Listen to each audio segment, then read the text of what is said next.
ಇದೇ ಶ್ಲೋಕದಲ್ಲಿ ಅರ್ಥ ಇದೆ.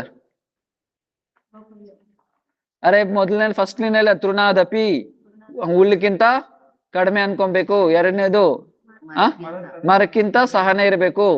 ಮೂರನೇದು ಗೌರವ ಎಕ್ಸ್ಪೆಕ್ಟ್ ಮಾಡ್ಬಾರ್ದು. ನಾಲ್ಕೋದು ಮರ್ಯಾದೆ ಕೊಡ್ಬೇಕು.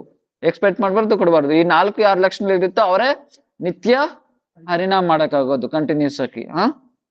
ಇದು ಮೊದಲನೇದು ತೃಣಾದಪಿ. ಅತ್ಯಂತ ತುಂಬಾ ಕಡಿಮೆ ಅನ್ಕೊಳೋದು. ನಾನ್ ತುಂಬಾ ಅದ್ರಕ್ಕಿಂತ ತುಂಬಾ ಮೋಸ ಅನ್ಕೊಳೋದು. ಇದ್ರಕ್ಕಿಂತ ಕಷ್ಟ ಏನು? ಸಹನೆ ಮಾಡೋದು. ಸಹನೆ ಮಾಡೋದು. ಯಾಕಂದ್ರೆ ನಾವು ಮನಸ್ಸಲ್ಲಿ ಅನ್ಕೊಬಹುದು, ಪರವಾಗಿಲ್ಲ ನಮ್ ಬಂದು ಎಲ್ಲದಕ್ಕಿಂತ ಮೋಸ ಹಂಗೆ ಹಿಂಗೆ ಹಂಗೆ ಹಂಗಂತ. ಯಾರಾದ್ರೂ ಏನಾದ್ರು ಹೇಳ್ಬಿಟ್ರೆ ಬ್ಲಾಸ್ಟ್ ಆಗ್ಬಿಡ್ತಾರೆ. ಆದ್ರೆ ಅದ್ರಕ್ಕಿಂತ ಕಷ್ಟ ಏನು? ಸಹನೆ ಮಾಡೋದು. ಆದ್ರೆ ಅದ್ ಮೂರನೇದು ಇನ್ನೂ ಅದ್ರಕ್ಕಿಂತ ಕಷ್ಟ. ನಮ್ ಮರ್ಯಾದೆ ಕೊಡ್ತಾರೆ ಇಲ್ವಾ? ಯಾಕೆ ಪ್ರಭುಪಾದ ಹೇಳ್ತಾರೆ ಅದನ್ನ. ಸೊ ಕನಕ ಕಾಮಿನಿ, ಸೊ ಏನು ಪ್ರತಿಷ್ಠಾ, ಈ 3 ಭಕ್ತಿಗೆ ಪ್ರಾಬ್ಲಮ್. ಕಾಮ ಕಾಂಚನ ಕೀರ್ತಿ. ಕಾಮ ಕಾಂಚನ ಕೀರ್ತಿ, ಈ 3 ಬಂದು ಭಕ್ತಿಗೆ ಪ್ರಾಬ್ಲಮ್. ಈ ಕಾಮ ಕಾಂಚನ ಕೂಡ ಹೋಗ್ಬಿಡುತ್ತೆ, ಆದ್ರೆ ಕೀರ್ತಿ ಹೋಗಲ್ಲ. ಪ್ರತಿಷ್ಠಾಸ. ಪ್ರತಿಷ್ಠಾಸ ಅಂದ್ರೆ ನಾನು ಎಲ್ಲಾರು ಹೋಗ್ಲೇಬೇಕು, ನಾನು ಹಂಗಿ ನಾನು ಹಿಂಗೆ ಅನ್ನೋದು. ಸೊ ಆ ಆಸೆ ಹೋಗಲ್ಲ.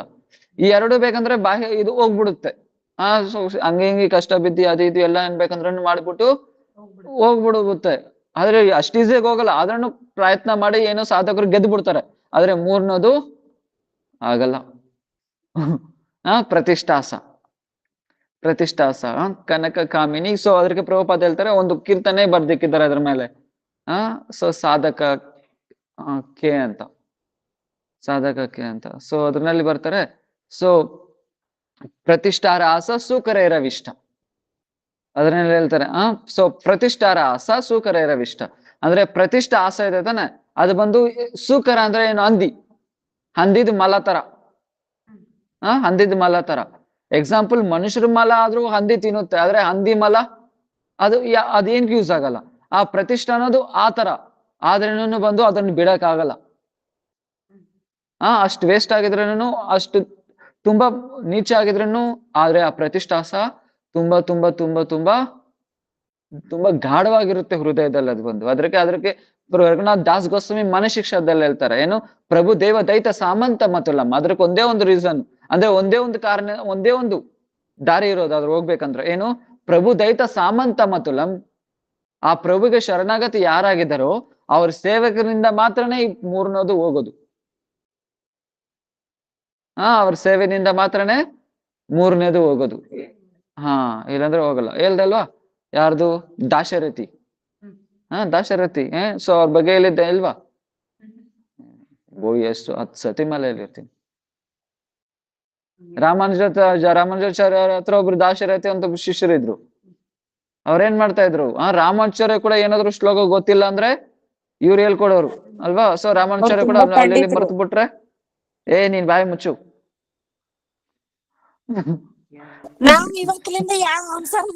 ಮಾತಾಡಲ್ಲ. ನೀನೇನ್ ಮಾತಾಡ್ಬೇಡ. ಸೊ ದಾಸರಥಿ ಏನು? ಸೊ ರಾಮಾಚಾರ್ಯ ಕೂಡ ಅಲ್ಲೆಲ್ಲಿ ಶ್ಲೋಕ ಮರ್ತೋಗ್ಬಿಟ್ರೆ ಅವ್ರು ಕೋಟ್ ಮಾಡ್ಕೊಡೋರು. ಹೇಳಿದ್ದಲ್ಲ, ಅವ್ರು ದೊಡ್ಡ ವೈಷ್ಣವರು ಕೂಡ. ಸೊ 2 ನಿಮಿಷದಲ್ಲಿ ನದಿಯಲ್ಲಿ ನೀರಲ್ಲಿ ನಿಂತ್ಕೊಂಡಿದ್ರಿಗೆ ಏನಾಯ್ತು? ಆ ನೀರ್ ಕುಡ್ದು ಸುತ್ತಪಕ್ಕಿರೋ ಗ್ರಾಮದಲ್ಲಿರೋ ಎಲ್ಲರೂ ಏನಾದ್ರು ವೈಷ್ಣವರಾಗ್ಬಿಟ್ರು.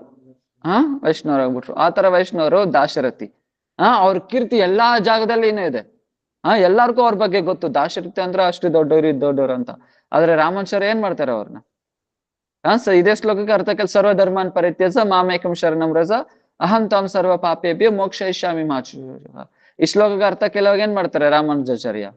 ಇದನ್ನ ನನ್ ಗೊತ್ತಿಲ್ಲ, ಇನ್ನೊಂದು ಗುರು ಹತ್ರ ಕಳಿಸ್ತಾರೆ, ಅವ್ರ ಹತ್ರ ಹೋಗು ಅಂತ. ಅವ್ರ ಹತ್ರ ಹೋಗಿ 7 ವರ್ಷ ಸೇವೆ ಮಾಡಿದ್ಮೇಲೆ ಅವಾಗ ಅವ್ರು ಹೇಳ್ತಾರೆ, ಇದ್ರಕ್ಕೆ ಅರ್ಥ ನನಗೂ ಗೊತ್ತಿಲ್ಲ, ಹೋಗಿ ರಾಮಾನುಜಾಚಾರ್ಯನೇ ಹತ್ರನೇ ಹೋಗಿ ಕೇಳು ಅಂತ. 7 ವರ್ಷ ಸೇವೆ ಮತ್ತೆ ರಾಮಾನುಜಾಚಾರ್ಯ ಹತ್ರ ಬಂದ್ರೆ ಏನ್ ಮಾಡ್ತಾರೆ? ಆ ಟೈಮಲ್ಲಿ ಅವ್ರ ಗುರು ಮಗಳು ಮಹಾಪೂರ್ಣ ಮಗಳು ಏನ್ ಮಾಡ್ತಾಳೆ? ಬಂದು ರಾಮಾನುಜಾಚಾರ್ಯ ಹತ್ರ ನಿಂತ್ಕೊಂಡಿರ್ತಾರೆ. ಏನಿಗೆ ನಿಂತ್ಕೊಂಡಿರ್ತಾರೆ? ನಮ್ಮ ಅತ್ತೆ ಬಂದು ಓಡಿಸ್ಬಿಟ್ಲು. ಯಾಕೆ?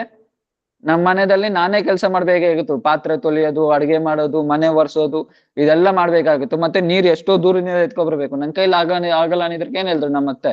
ಹೋಗು ನಿಮ್ಮ ಅಪ್ಪನ ಮನೆಯಿಂದ ಯಾರನ್ನಾದ್ರೂ ಕೆಲಸದವನು ಇಟ್ಕೊ ಹೋಗು ಅಂತ ಕಳ್ಸ್ಬಿಟ್ಲು. ನಮ್ಮ ಅಪ್ಪ ಹತ್ರ ಹೋಗ್ದೆ ನಮ್ಮ ಅಪ್ಪ ನಿನ್ನ ಹತ್ರ ಕಳಿಸಿದ್ರು. ಆ ಟೈಮಲ್ಲಿ ಏನ್ ಮಾಡ್ತಾರೆ, ದಾಶರಥಿ 7 ವರ್ಷ ಆದ್ಮೇಲೆ ಬರ್ತಾ ಇದಾರೆ. ಬಂದಿದ ತಕ್ಷಣ ಅವ್ರ ಕಡೆ ತಿರುಗಿ ನೋಡ್ತಾರೆ ರಾಮಾಚಾರ್ಯ. ದಾಶರಥಿ ಅರ್ಥ ಆಗೋಯ್ತು, ಪ್ರಣಾಮ ಅನ್ಬಿಡು ಅವ್ರ ಹಿಂದ್ಗಡೆನೆ ಹೋಗ್ಬಿಟ್ರು. ಅವ್ರ ಹಿಂದ್ಗಡೆನೆ ಹೋಗ್ಬಿಟ್ರು. ಆಮೇಲೆ ಏನ್ ಅವ್ರ ಮನೆಯಲ್ಲಿ ಹೋಗಿ ಎಲ್ಲಾ ಕೆಲ್ಸನ ಅವಡೇ ಮಾಡ್ತಾ ಇದ್ದೆ ದಾಶರಥಿ. ಆದ್ರೆ ಯಾವಾಗ ಇವ್ರು ದಾಶರಥಿ ಅಂತ ಗೊತ್ತಾಯ್ತು, ಆ ಊರಲ್ಲೇನಾಯ್ತು, ಆಮೇಲೆ ಮಾಯಾವತಿ ಒಬ್ರು ಹೊರಗ್ ಬರ್ತಾರೆ. ಇದೇ ಶ್ಲೋಕಕ್ಕೆ ತಪ್ಪಾಗೆ ವ್ಯಾಖ್ಯಾನ ಮಾಡ್ತಾ ಇದ್ರೆ ಅವಾಗ ಏನಾಗುತ್ತೆ, ಅವಾಗ ಸ್ವಯಂ ಯಾರು ದಾಶರಥಿನೇ ಇದ್ರಾಗ ಇಲ್ಲ ನೀನ್ ಹೇಳ್ತಾ ಇರೋದು ತಪ್ಪು ಹಂಗಿಂಗೆ ಅಂತ ಹೇಳುವಾಗ ಅವಾಗ ಏನಾಗುತ್ತೆ, ಅವಾಗ ಎಲ್ಲರೂ ನೀವ್ ಯಾರು ಅಂತ ಕೇಳುವಾಗ ಏನ್ ಹೇಳ್ತಾರೆ, ನಾನ್ ರಾಮಾಚಾರ್ಯ ಶಿಷ್ಯ ದಾಶರಥಿ. ದಾಶರಥಿ ಅಂತ ಹೇಳುವಾಗ ಎಲ್ಲರೂ ಏನಾಗ್ತಾರೆ, ಅವಾಗ ಬಂದು ಕಾಲಲ್ಲಿ ಬೀಳ್ತಾರೆ, ಓ ನೀನ್ ದಾಶರಥಿನ ಹಂಗೆ ಅಂತ. ಯಾಕಂದ್ರೆ ಅವಾಗ ಫೋಟೋ ಎಲ್ಲ ಇರ್ತಾ ಇರ್ಲಿಲ್ಲಲ್ವಾ ನೋಡ್ಕೊಳಕ್ಕೆ. ಸೊ ಎಲ್ಲಾರು ಪಾದದಲ್ಲಿ ಬೀಳ್ತಾರೆ, ಕ್ಷಮೆ ಆಯ್ತು ಹಂಗೆ ಅಂತ. ಸೊ ಏನ್ಗೋಸ್ಕರ ಆದ್ರೆ ಪ್ರಭು ದೈತ ಸಾಮಂತ ಮತುಲಂ, ಎಷ್ಟವರೆಗೂ ಆತರ ಬಂದು ಸೇವೆ ಅಂದ್ರೆ ಆತರ ಭಗವಂತನ ಶರಣಾಗತಿ ಆಗಿರೋ ಭಕ್ತರಿಗೆ ಎಷ್ಟವರೆಗೂ ಆತರ ಸೇವೆ ಮಾಡಲು ಅಷ್ಟವರೆಗೂ ಪ್ರತಿಷ್ಠಾಸ ಹೋಗಲ್ಲ. ಅಷ್ಟವರೆಗೂ ಪ್ರತಿಷ್ಠಾಸ ಹೋಗಲ್ಲ. ಅದು ಯಾಕೆ, ಅದು ಬಂದು ಅಹಂಕಾರ ಎಷ್ಟೋ ಜನ್ಮಗಳಿಂದ ಬರ್ತಾ ಇದೆ ತಾನೆ. ನನ್ನ ಈ ಶರೀರ, ನನ್ ಬ್ರಾಹ್ಮಣ, ನನ್ ಕ್ಷತ್ರಿಯ, ನನ್ ವೈಶ್ಯ, ಶೂದ್ರ, ಅನ್ನೋ ಅಹಂಕಾರದಿಂದ ಏನಾಗ್ತಾರೆ ಜೀವ ಒಂದು ಎಷ್ಟೋ ಜನ್ಮಗಳಿಂದ ಅದು ಬರ್ತಾರಿಂದ ಆ ಸಂಸ್ಕಾರ ಬಂದು ತುಂಬಾ ಗಾಢವಾಗಿರುತ್ತೆ, ತುಂಬಾ ಗಾಢವಾಗಿರುತ್ತೆ. ಸೊ ಏನಾಗುತ್ತೆ, ಶರೀರ ಸಂಬಂಧಿ ಯೋಗೇಶ್ವರ್ಯ, ಭೋಗೇಶ್ವರ್ಯ, ಧನ, ವೈಭವ, रूप, जाति, वर्ण, बल, प्रतिष्ठा और अधिकार से उत्पन्न होने वाले जितने भी अहंकार है वे सभी स्वरूप विरोधी एवं झूठे है. ಏನೇನ್ ಅಹಂಕಾರ ಇರುತ್ತೆ, ನನ್ ಬಂದು ತುಂಬಾ ಸುಂದರವಾಗಿರ್ತೀನಿ, ಮತ್ತೆ ನನ್ ತುಂಬಾ ಜ್ಞಾನ ಇದೆ, ನನಗೆ ತುಂಬಾ ಧನ ಇದೆ, ತುಂಬಾ ವೈಭವ ಇದೆ, ಮತ್ತೇನು ನಾನು ಉನ್ನತ ಕುಲಕ್ಕೆ ಸೇರಿರೋನು, ಉನ್ನತ ಕುಲಕ್ಕೆ ಸೇರಿರೋನು, ಮತ್ತೆ ನನಗೆ ತುಂಬಾ ಬಲ ಇದೆ. ಅದಕ್ಕೆ ಕುಂತಿಮಾರನ ಪ್ರಾರ್ಥನೆ ಮಾಡ್ತಾರಲ್ವಾ, ಜನ್ಮ ಐಶ್ವರ್ಯ ಶ್ರುತ ಶಿವಿರ್ ಯಜಮಾನ ಮುತಪುವ ನಾ ಏವಾರ್ಹತಿ ಅವಿಧಾತುಂ ವೈ ತಾಮ ಕಿಂಚನ ಗೋಚರ. ಸೊ ಭಗವಂತನ ಹತ್ರ ಪ್ರಾರ್ಥನೆ ಮಾಡ್ತಾ ಇದೆಲ್ಲ ಕುಂತಿದ್ದೇವೆ, ಏನು ನನಗೆ ಉನ್ನತ ಜನ್ಮ ಬೇಕಾಗಿಲ್ಲ, ನನಗೆ ಸೌಂದರ್ಯನೂ ಬೇಕಾಗಿಲ್ಲ, ಬ್ರಾಹ್ಮಣ ಜನ್ಮ ಇಲ್ಲಂದ್ರೆ ಕ್ಷತ್ರಿಯ ಜನ್ಮ, ಮತ್ತೆ ಏನು ನನ್ಗೆ ದುಡ್ಡಿನೂ ಬೇಕಾಗಿಲ್ಲ, ಮತ್ತೆ ಜ್ಞಾನನೂ ನನ್ಗೆ ಬೇಕಾಗಲ್ಲ. ಈ 4 ಕಿತ್ಕೋ ಪ್ರಭು. ಯಾಕೆ ಇದೆಲ್ಲ ಇದ್ರೆ ನಾನು ನಿನ್ ಭಕ್ತಿ ಮಾಡಕ್ ಆಗಲ್ಲ. ಯಾಕೆ ಅಹಂಕಾರ ಬರುತ್ತೆ ತಾನೆ.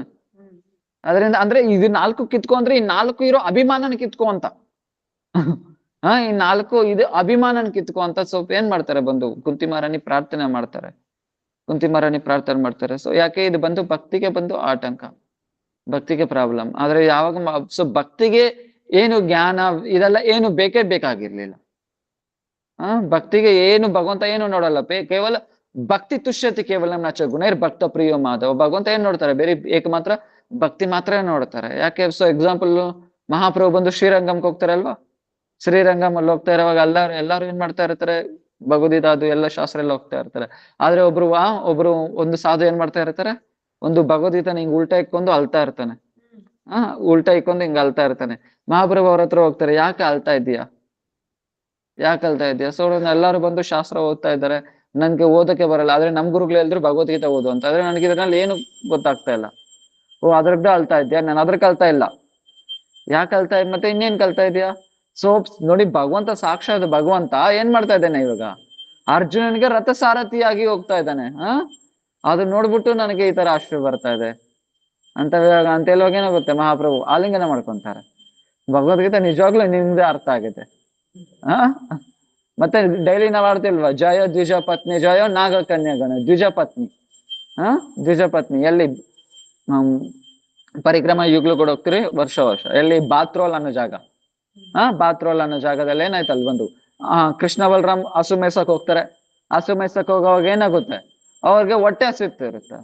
ಹೊಟ್ಟೆ ಹಸಿತಾ ಇರುತ್ತೆ ಅವಾಗ, ಅಂದ್ರೆ ಕೃಷ್ಣ ಬಲರಾಮ್ಗೆ ಅಲ್ಲಿ ಹೊಟ್ಟೆ ಅಂದ್ರೆ ಸೊ ಕೃಷ್ಣ ಬಲರಾಮ್ ಹೊಟ್ಟೆ ಹಸ್ತಾ ಇದೆ. ಅವಾಗ ಸಖಾಗಳಿಗೆ ಹೇಳ್ತಾರೆ, ಹೋಗಿ ಇಲ್ಲಿ ಪಕ್ಕದಲ್ಲೇ ಬ್ರಾಹ್ಮಣರಲ್ಲಿ ಏನ್ ಮಾಡ್ತಾ ಇದ್ದಾರೆ, ಹೋಮ ಮಾಡ್ತಾ ಇದ್ದಾರೆ, ಅಡುಗೆ ಮಾಡ್ತಾ ಇಲ್ಲ. ಹೋಮ ಮಾಡ್ತಾ ಇದ್ದಾರೆ. ಹೋಮ ಮಾಡ್ತಾ ಇದ್ರೆ ಅವಾಗ ಏನಾಗುತ್ತೆ, ಹೋಗಿ ತಗೊಬನ್ನಿ ನನಗೆ ಪ್ರಸಾದ. ಅವಾಗ ಹೋಗಿ ಕೇಳ್ತಾರೆ, ಅವ್ರು ಕೊಡಲ್ಲ. ಯಾಕೆ ಹೋಮ ಮಾಡ್ತಾ ಇದ್ರಿ, ಹೋಮಕ್ಕೆ ಏನೋ ಇಷ್ಟು ಕೊಡ್ಬೇಕು, ಅದು ಇದು ಕೊಡ್ಬೇಕು, ಕೊಡಕ್ಕಾಗಲ್ಲ.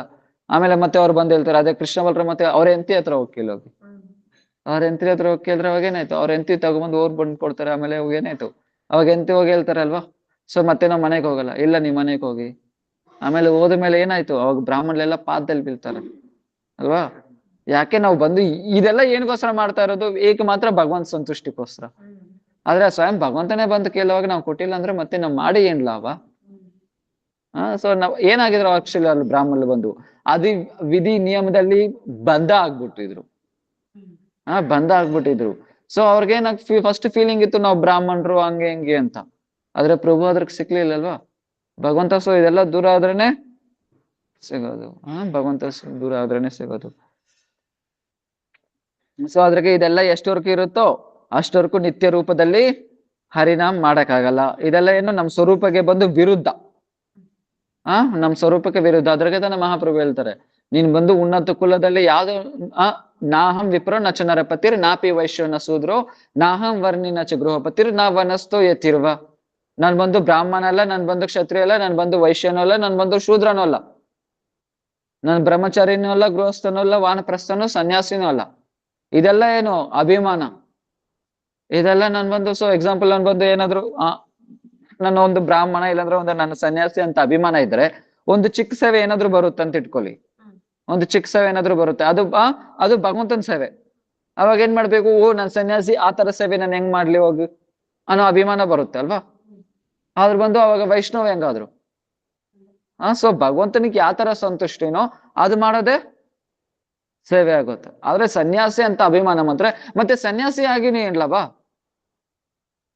ಸನ್ಯಾಸಿ ಅಂತ ನಂದು ಭಗವಂತನಿಗೆ ಏನೋ ಒಂದು ಅರ್ಜೆಂಟ್ ಸೇವೆ ಬಂತು, ಅದು ಒಂದು ಚಿಕ್ಕ ಸೇವೆಗೆ ಇರ್ಬೋದು, ಒಂದು ಚಿಕ್ಕ ಸೇವೆ ಆಗೇ ಇರ್ಬೋದು, ಅದು ತುಂಬಾ ಅರ್ಜೆಂಟ್ ಆಗಿ ಭಗವಂತನಿಗೆ ಒಂದು ವಿಶಿಷ್ಟವಾಗಿ ಸೇವೆ ಬಂತು. ಆದ್ರೆ ನಾನ್ ಸನ್ಯಾಸಿ ಅಂತ ಅಭಿಮಾನ ಬಂದ್ರೆ ಅವಾಗ ಬಂದು ನಾವು ವೈಷ್ಣವ ಆಗಲ್ಲ. ಯಾಕೆ ಆ ಸೇವೆ ಮಾಡ್ಲಿಲ್ಲ. ಯಾಕೆ ವೈಷ್ಣವ ಅಂದ್ರೆ ಏನು, ಓಕೆ ಸನ್ಯಾಸಿ ಮೂಲ ಕಾರಣ ಏನು, ನಾವು ತ್ರಿದಂಡಿ ಸನ್ಯಾಸಿ ತಗೊಂತೀರಿ. ಏನು ಮನಸ ವಾಚ ಕರ್ಮನ ಭಗವಂತನಿಗೆ ಶರಣಾಗತಿ ಅಂತ. ಮನಸ ವಾಚ ಕರ್ಮ ಪೂರ್ಣವಾಗಿ ನಾನು ಭಗವಂತ ಶರಣಾಗನ, ಅದೇ ನಮ್ ನಿಜವಾದ ಸನ್ಯಾಸಿ ಅಂದ್ರೆ. ವೈಷ್ಣವಸ್ ತಗೊಂಡು ನಿಜವಾದ ಸನ್ಯಾಸಿ ಅಂತ ಬಂದು ಅದೇ. ಆದ್ರೆ ಆ ಸನ್ಯಾಸಿ ಆಗಿದ್ರೆ ಎಕ್ಸಾಂಪಲ್ ಏನು, ಭಗವಂತನಿಗೆ ಪೂರ್ಣವಾದ ಶರಣಾಗತಿ. ಸ್ವಾಮಿ ಮಹಾರಾಜ್ ಪ್ರಾರ್ಥನೆ ಮಾಡ್ತಾರೆ ತಾನೆ, ಯಾವಾಗ ಬಂದು ಫಾರಿನ್ಗೆ ಹೋಗ್ತಾರೋ ಅಲ್ಲಿ ವಿದೇಶದಲ್ಲಿ ಹೋಗ್ತಾರೆ, ಅವಾಗ ಏನ್ ಮಾಡ್ತಾರೆ, ನನ್ನ ಪ್ರಭು ನಾನು ನಿನ್ ಕೈಯಲ್ಲಿ ಬಂದು ಕೋಲ್ತಾರ, ನಿಮ್ಗೆ ಯಾವ ತರ ಬೇಕೋ ನನ್ನ ಆ ತರ ಆಡ್ಸ್ಕೊಳ್ಳಿ ಪ್ರಭು, ನಿಮ್ಗೆ ಯಾವ ತರ ಬೇಕೋ ಆ ತರ ಆಡ್ಸ್ಕೊಳ್ಳಿ. ಇದೆ ಅಲ್ವಾ ಒಂದು ವೈಷ್ಣವ ಅಂದ್ರೆ ಇದೇ ತರ. ಪ್ರಭುಗೆ ಯಾವ ತರ ಸೇವೆದಲ್ಲಿ ಬೇಕು. ಸೊ ಮಾಧವೇಂದ್ರಪುರ ಯಾವ ತರ ಪ್ರಾರ್ಥನೆ ಮಾಡ್ತಾರೆ, ಪ್ರಭು ನಿನ್ನಿಂದ ನನಗೇನು ಬೇಕಾಗ್ಲಿಲ್ಲ, ನಿನ್ನಿಂದ ನನಗೇನು ಬೇಕಾಗಿಲ್ಲ, ಆದ್ರೆ ಪ್ರಭು ನನ್ನಿಂದ ನಿನ್ಗೆ ಯಾವ ತರ ಸೇವೆ ಬೇಕೋ ಆ ತರ ಸೇವೆ ಬೇಕು, ಆ ತರ ಸೇವೆದಲ್ಲಿ ನಾನು ಯೂಸ್ ಮಾಡ್ಕೊಳ್ಳಿ. ಸೊ ಇದು ನಿಜವಾದ ಸನ್ಯಾಸಿ. ನಿನ್ನಿಂದ ನನಗೇನು ಬೇಕಾಗಿಲ್ಲ, ಆದ್ರೆ ನನ್ನಿಂದ ನಿನ್ಗೇನು ಬೇಕು ಆ ತರ ಸೇವೆದಲ್ಲಿ ನಾನು ಯೂಸ್ ಮಾಡ್ಕೊಳ್ಳಿ. ಇದು ನಿಜವಾದ ಸನ್ಯಾಸಿ. ಇವಾಗ ಭಗವಂತ ಏನಾದ್ರು ಎಕ್ಸಾಂಪಲ್ ಇವಾಗ ಅವ್ರ ಸನ್ಯಾಸಿ ಅಂತ ಈ ತರ ಪ್ರಾರ್ಥನೆ ಮಾಡ್ತಾ ಇದಾರೆ, ಅವ್ರ ಸನ್ಯಾಸಿ ಅಂತ ಇಟ್ಕೊಳ್ಳಿ. ಸೊ ಭಗವಂತನ ಹತ್ರ ಪ್ರಾರ್ಥನೆ ಮಾಡ್ತಾ ಇದಾರೆ ಏನು, ನಿಮಗೆ ಯಾವ ತರ ಸೇವೆ ಬೇಕೋ ಆ ತರ ಸೇವೆದಲ್ಲಿ ಯೂಸ್ ಮಾಡ್ಕೊಳ್ಳಿ ಅಂತ. ಭಗವಂತ ಅವ್ರಿಗೆ ಗುಡಿಸೋ ಸೇವೆ, ಟೆಂಪಲ್ ಕ್ಲೀನ್ ಮಾಡೋ ಸೇವೆ ಕೊಟ್ಟಿದ್ದಾರೆ ಅಂತ ಇಟ್ಕೊಳ್ಳಿ. ಅವಾಗ ನಾನು ಸನ್ಯಾಸಿ ಅನ್ನೋದು ಅಭಿಮಾನ ಬಂದ್ಬಿಟ್ರೆ ಮಾಡಲ್ಲ. ಅವಾಗ ನೀವು ಆಲ್ರೆಡಿ ಪ್ರಾರ್ಥನೆ ಮಾಡೋದು ವೇಸ್ಟ್ ತಾನೆ ಅವಾಗ. ಅಂದ್ರೆ ನಿನ್ಗೆ ಯಾವ ತರ ಸೇವೆ ಬೇಕೋ ಆ ತರ ಸೇವೆದಲ್ಲಿ ಯೂಸ್ ಮಾಡ್ಕೊಂಡವಾಗ ಭಗವಂತ ಟೆಂಪಲ್ ಕ್ಲೀನ್ ಮಾಡೋ ಸೇವೆ ಕೊಟ್ಟಿದ್ದಾರೆ ಅಂತ ಇಟ್ಕೊಳ್ಳಿ ಎಕ್ಸಾಂಪಲ್. ಅವಾಗ ಆ ಸೇವೆ ಮಾಡಿಲ್ಲ ಅಂದ್ರೆ ಅಂದ್ರೆ ಆ ಸನ್ಯಾಸಿಯಾಗಿನೂ ಏನ್ ಲಾಭ ಇಲ್ಲ ಅಲ್ವಾ. ಅದಕ್ಕೆ ಮಹಾಪ್ರಭು ಹೇಳೋದು, ನಾವ್ ಈ 4 ಅಲ್ಲ, ಈ 4 ಆಶ್ರಮನೂ ಅಲ್ಲ, ಈ 4 ವರ್ಣನೂ ಅಲ್ಲ. ಸೊ ನಮ್ ಗೌಡಿ ವೈಷ್ಣವ ಪರಂಪರದಲ್ಲೇ ಏನ್ ಹೇಳ್ತಾರೆ, ಏಕ ಮಾತ್ರ ಭಗವಂತನ ದಾಸರಿಗೆ ದಾಸರು ಇದು ಮಾತ್ರನೇ ನಿಜವಾದ ಸ್ವರೂಪ. ಇದೇ ನಮ್ ನಿಜವಾದ ಅಭಿಮಾನ. ಅದಕ್ಕೆ ಕುಲಶೇಖರ ಅಲ್ವಾರು ಪ್ರಾರ್ಥನೆ ಮಾಡ್ತಾರಲ್ಲ ತಾನೆ, ಮತ್ ಜನ್ಮ ಫಲಮಿದ ಮಧು ಕೈಟ ಬಾರೆ ಮತ್ ಪ್ರಾರ್ಥನೀಯ ಮದ್ ಅನುಗ್ರಹಾಯ ಏಷಮೇವ ತ್ವತ್ ಭೃತ್ಯ ಪರಿಚಾರಕ ಭೃತ್ಯ ಇತಿಮಾನ್ ಸ್ಮರ ಲೋಕನಾಥ. ಮುಕುಂದ ಮಾಲಾ ಸ್ತೋತ್ರದಲ್ಲಿ ಯಾತರ ಪ್ರಾರ್ಥನೆ ಮಾಡ್ತಾರೆ ಈ ತರ. ಆಮೇಲೆ ಅವರೇ ಕುಲಶೇಖರ್ ಮಹಾರಾಜನ ಆಮೇಲೆ ಕುಲಶೇಖರ ಆಳ್ವಾರ್ ಆಗ್ತಾರೆ. ಈ ತರ ಪ್ರಾರ್ಥನೆ ಮಾಡ್ತಾರೆ, ಪ್ರಭು ನನ್ನ ದಾಸರಿಗೆ ದಾಸರಾಗ್ಬೇಕು ಅಷ್ಟೇ. ಸೊ ಎಷ್ಟವರೆಗೂ ಆತರ ಆಗಲು ಅಷ್ಟವರೆಗೂ ಈ ಪ್ರತಿಷ್ಠಾಸ ದೂರ ಹೋಗಲ್ಲ. ಅದಕ್ಕೆ ಯಾರಕ್ಕೆ ಕಾಂಚೀಪುರ್ನಾಗೆ ಸೊ ಭಗವಂತನ ಹತ್ರ ಅವ್ರ ಸೇವಕರು ಕೇಳ್ತಾರೆ ಕಾಂಚೀಪುರ್ನ ಹತ್ರ, ನಾನು ವೈಕುಂಠಕ್ಕೆ ಹೋಗ್ತೀನ ಅಂತ. ಭಗವಂತ ಕಾಂಚೀಪುರ್ನ ಹೋಗಿ ಕೇಳ್ತಾರೆ, ನೀವ್ ವೈಕುಂಠಕ್ಕೆ ಬರ್ತಾನೇನು? ನಿನ್ ಸೇವಕ ಖಂಡಿತ ಭಗವಂತ ನಾನ್ ಲೋಕಕ್ಕೆ ಬರ್ತಾನೆ. ಯಾಕಂದ್ರೆ ಕಾಂಚೀಪುರ್ನ ಹತ್ರ ವಿಷ್ಣು ಹತ್ರ ಕಾಂಚೀಪುರ್ನ ಡೈರೆಕ್ಟ್ ಆಗಿ ಮಾತಾಡ್ತಾ ಇದ್ರು. ಆದ್ರೆ ಕಾಂಚೀಪುರ್ನ ಯಾವಾಗ ಕೇಳ್ತಾರೋ, ಪ್ರಭು ನಾನ್ ಬರ್ತೀನ ಮತ್ತೆ ನೀನ್ ಬರಲ್ಲ, ಯಾಕೆ ನೀವು ವೈಷ್ಣವರಿಗೆ ಸೇವೆ ಮಾಡಿಲ್ಲ. ಆಮೇಲೆ ಬೇರೆ ವೇಷದಲ್ಲಿ ಹೋಗಿ ಮಹಾಪೂರ್ಣ ಹತ್ರ ಹೋಗಿ ಸೇವೆ ಮಾಡ್ತಾರೆ. ನಾಮದೇವ್ ಅಷ್ಟನೆ ವಿಠಲ್ ಹತ್ರ ಸ್ವಯಂ ಮಾತಾಡ್ತಾ ಇದ್ರು, ಪ್ರಭು ಹತ್ರ, ಭಗವಂತನ ಹತ್ರ. ಅವ್ರ ನಾಮದೇವ್ ಕರೆದ್ರೆ ಸ್ವಯಂ ಭಗವಂತ ಬಂದು ಆಟ ಆಡ್ಬಿಟ್ಟು ಹೋಗ್ತಾ ಇದ್ರು ನಾಮದೇವ್ ಹತ್ರ. ವಿಠಲ್ ವಿಠಲ್ ಬಂದು ಆಟ ಆಡ್ಬಿಟ್ಟು ಹೋಗ್ತಾ ಇದ್ರು. ಆದ್ರೆ ಆ ವಿಠಲ್ ನಾಮದೇವ್ ಯಾವಾಗ ಬಂದು ಯಾರೋ ಒಬ್ರು, ಅವರು ವೈಷ್ಣವ್ರೆ, ಓಕೆನಾ, ಅವ್ರ ಮನೆಗೆ ಹೋಗ್ತಾರೆ. ಈ ತರ ತುಂಬಾ ಒಂದು ಏನ್ ಮಾತಾಡ್ತಾರೆ, ಸೊ ತುಂಬಾ ವೈಷ್ಣವ್ಸ್ ಬಂದು ಮನೆಗೆ ಆಕ್ಚುಲಿ ಅವಾಗ ಒಂದು ಫೀಸ್ಟ್ ಏನೋ ಕೊಡ್ತಾರೆ, ಅವಾಗೆಲ್ಲ ವೈಷ್ಣವರು ಮನೆಗೆ ಹೋಗ್ತಾರೆ. ಅವಾಗ ಇನ್ನೊಂದು ವೈಷ್ಣವ್ ಕೇಳ್ತಾನೆ, ಇದ್ರಲ್ಲಿ ಯಾರ ಭಕ್ತರು ಯಾರ ಭಕ್ತರು ಕಂಡಿಡಿ ಅಂತ. ಆ ವೈಷ್ಣವ್ ಏನ್ ಮಾಡ್ತಾರೆ ಅಂದ್ರೆ, ಇದು ಪಾರ್ಟ್ಸ್ ಎಲ್ಲ ಮಾಡ್ತಾ ಇರ್ತಾನಲ್ಲ, ಕುಂಬರನ, ಸೊ ಅವರೆಲ್ಲ ಪಾರ್ಟ್ಸ್ ಎಲ್ಲ ಮಾಡ್ತಾ ಇರ್ತಾರೆ. ಅವಾಗ ಚೆಕ್ ಮಾಡ್ತಾರೆ. ಸೊ ನೀನ್ ಹೆಂಗ್ ಕಂಡಿಡಿ ಅದ್ ನನ್ ವೈಷ್ಣವ್ರು ಇಲ್ಲ ಅಂತ, ನೀನ್ ಪಾರ್ಟ್ ಹೆಂಗ್ ಚೆಕ್ ಮಾಡ್ತೀವಿ ಹಂಗೆ ಚೆಕ್ ಮಾಡು. ಎಲ್ಲ ತಲೆ ಮೇಲೆ ಕೊಡ್ತಾರೆ, ತಲೆ ಮೇಲೆ ಹೊಡ್ತಾರೆ, ನಾಮದೇವ್ ಹತ್ರನೇ ಬರ್ತಾರೆ, ಹಿಂಗ್ ಟಕ್ ಟಕ್ ಅಂತ ಹೊಡಿದ್ರೆ ಇದನ್ನು ಎಲ್ಲ ಇನ್ನೂ ಕರೆಕ್ಟ್ ಆಗಿ ಆಗ್ಲಿಲ್ಲ. ಅವಾಗ ನಾಮದೇವ್ ಬಂದ್ಬಿಡುತ್ತೆ, ಓ ಏನಾಗುತ್ತೆ, ನಾನು ಅಹಂಕಾರ ಬರುತ್ತೆ, ನಾನು ಸ್ವಯಂ ಭಗವಂತನ ಹತ್ರನೇ ಮಾತಾಡ್ತೀನಿ, ಆದ್ರೆ ನಾನು ಇನ್ನೂ ಭಕ್ತನಲ್ಲ, ಹಂಗೆ ಹಿಂಗೆ ಅಂತ ಹೇಳ್ತಾ ಇದೆಯಾ. ಅವಾಗ ಪ್ರಭು ನನಗೇನು ಗೊತ್ತಿಲ್ಲ, ಯಾವ್ದಾರ ಅನಿಸ್ತಾ ಇದೆ ನನಗೆ. ಹೋಗಿ ನಾಮದೇವ್ ಹೋಗಿ ಭಗವಂತನ ಹತ್ರ ಕೇಳ್ತಾರೆ. ಭಗವಂತನ ಹತ್ರ ಕೇಳ್ತಾರೆ, ನಾನು ಈ ತರ ನಾನು ಇನ್ನು ಏನ್ ಹೇಳ್ತಾರೆ, ನಾನು ಇನ್ನೂ ಕರೆಕ್ಟ್ ಆಗಿ ಆಗ್ಲಿಲ್ಲ, ನಾನು ಇನ್ನೂ ಶುದ್ಧ ಭಕ್ತ ಆಗ್ಲಿಲ್ಲ, ಭಕ್ತನಾಗ್ಲಿಲ್ಲ, ಆತರ ಎಲ್ಲ ಹೇಳ್ತಾ ಇದ್ದಾರೆ. ಅವ್ರು ಬಂದು ಇದು ಕರೆಕ್ಟ್ ನಿಜಾನ ಅಂತಾರಲ್ಲ. ಭಗವಂತ ಏನ್ ಹೇಳ್ತಾರೆ, ಹೌದು ನಿಜಾನೇ. ಯಾಕೆ ನೀನು ಗುರುನ ಸ್ವೀಕಾರ ಮಾಡಿಲ್ಲ ಅಂದ್ರೆ ವೈಷ್ಣವಕ್ಕಿಂತ ಸೇವೆ ಮಾಡಿಲ್ಲ ನೀನು. ನಿತ್ಯಾನಂದ ಪ್ರಭು ಯಾರು, ರಘುನಾಥ್ ದಾಸ್ ಗೋಸ್ವಾಮಿ ಮನೆ ಬಿಟ್ಟು ಓಡ್ ಬರಕ್ ಟ್ರೈ ಮಾಡ್ತಾರೆ. ಆದ್ರೆ ಮಹಾಪ್ರಭು ಏನ್ ಮಾಡ್ತಾರೆ, ಜಾಸ್ತಿ ಡ್ರಾಮಾ ಮಾಡ್ಬೇಡ, ಮನೆಗೆ ಹೋಗು ಅಂತಾರೆ. ಯಾಕೆ, ಆಮೇಲೆ ಮತ್ತೆ ಮಹಾಪ್ರಭು ಪಾನಿಹಟ್ಟಿ ಗ್ರಾಮದಲ್ಲಿ ಬಂದಿರೋವಾಗ ನಿತ್ಯಾನಂದ ಪ್ರಭುದ ನೋಡ್ಬಿಟ್ಟು ದೂರದಿಂದಾನೇ ಪ್ರಣಾಮ ಮಾಡ್ತಾರೆ, ದೂರದಿಂದಾನೇ ಪ್ರಣಾಮ ಮಾಡ್ತಾರೆ. ಅವಾಗ ನಿತ್ಯಾನಂದ ಪ್ರಭು ಏನ್ ದಂಡನ ಕೊಡ್ತಾರೆ, ವೈಷ್ಣವರಿಗೆ ಸೇವೆ ಮಾಡ್ಬೇಕು, ವೈಷ್ಣವರಿಗೆ ಸೇವೆ ಮಾಡ್ಬೇಕು. ಆಮೇಲೆ ಯಾವಾಗ ಸೇವೆ ಮಾಡಿದ್ರು ಅದೇ ಪಾನಿಹಟ್ಟಿ ಫೆಸ್ಟಿವಲ್. ಸೊ ಅದಕ್ಕೆ ಏನ್ ಹೇಳ್ತಾರೆ, ದಂಡ ಮಹೋತ್ಸವ ಅಂತಾರೆ ಕಲ್ವಾ. ಸೊ ಆ ವೈಷ್ಣವರಿಗೆ ಸೇವೆ ಮಾಡಿದ್ಮೇಲೆ ಆಮೇಲೆ ನಿತ್ಯಾನಂದ ಪ್ರಭು ಆಶೀರ್ವಾದ ಮಾಡ್ತಾರೆ, ನಿನಗೆ ಸಂಸಾರ ಹೋಗ್ಬಿಡ್ತು ಅಂತ. ನಿತ್ಯಾನಂದ ಪ್ರಭು ಆಶೀರ್ವಾದ ಮಾಡ್ತಾರೆ. ಆಮೇಲೆ ಸೊ ಮತ್ತೆ ಮನೆಗೆ ಹೋಗಿ ಆಮೇಲೆ ಮತ್ತೆ ಮನೆಯಿಂದ ಓಡ್ ಬರ್ತಾರೆ ನಿತ್ಯಾನಂದ ಪ್ರಭು. ಆಮೇಲೆ ಮಹಾಪ್ರಭು ಆಶ್ರಯ ಕೊಡೋದು, ಅದ್ರ ಮುಂಚೆ ಆಶ್ರಯ ಕೊಟ್ಟಿಲ್ಲ. ಸ್ವಲ್ಪ ಜನ ಹೇಳ್ತಾರೆ ಬಂದು ಅವ್ರು ಗುರುನ ಸ್ವೀಕಾರ ಮಾಡಿಲ್ಲ ಅಂತ. ಗುರು ಆಕ್ಚುಲಿ ಅವ್ರು ಚಿಕ್ಕ ವಯಸ್ಸದಲ್ಲೇ ಗುರುನ ಸ್ವೀಕಾರ ಮಾಡ್ಬಿಟ್ಟಿದ್ರು. ಗುರುನ ಚಿಕ್ಕ ವಯಸ್ಸದಲ್ಲೇ ಸ್ವೀಕಾರ ಮಾಡಿದ್ರು. ಅವರು ಯದುನಂದನ ಆಚಾರ್ಯ. ಆದ್ರೆ ವೈಷ್ಣವರಿಗೆ ಸೇವೆ ಮಾಡಿರ್ಲಿಲ್ಲ. ಎಷ್ಟವರೆಗೂ ಸೇವೆ ಮಾಡಲು ಅಷ್ಟವರೆಗೂ ಏನಾಗುತ್ತೆ, ಪ್ರಭು ದೈತ ಸಾಮಂತ ಮತ್ತೆಲ್ಲ ಹೋಗಲ್ಲ. ಕೀರ್ತಿ ಪ್ರತಿಷ್ಠಾಸ ಹೋಗಲ್ಲ. इस प्रकार उन अहंकार को रहने का हेतु विद्यमान रहने पर भी मिथ्याभिमान, शून्यता और सहनशीलता रूपी गुणों से अलंकृत व्यक्ति ही श्री हरिनाम कीर्तन करने का योग्यतम अधिकारी है. सो अदे ತರ ಏನು ಬಂದು इस प्रकार उन अहंकार को रखने की हेतु विद्यमान रहने पर भी मिथ्याभिमान, शून्यता और सहनशीलता, ಏನೋ ಈ ಮಿಥ್ಯಾಭಿಮಾನನೂ ಇರಬಾರ್ದು.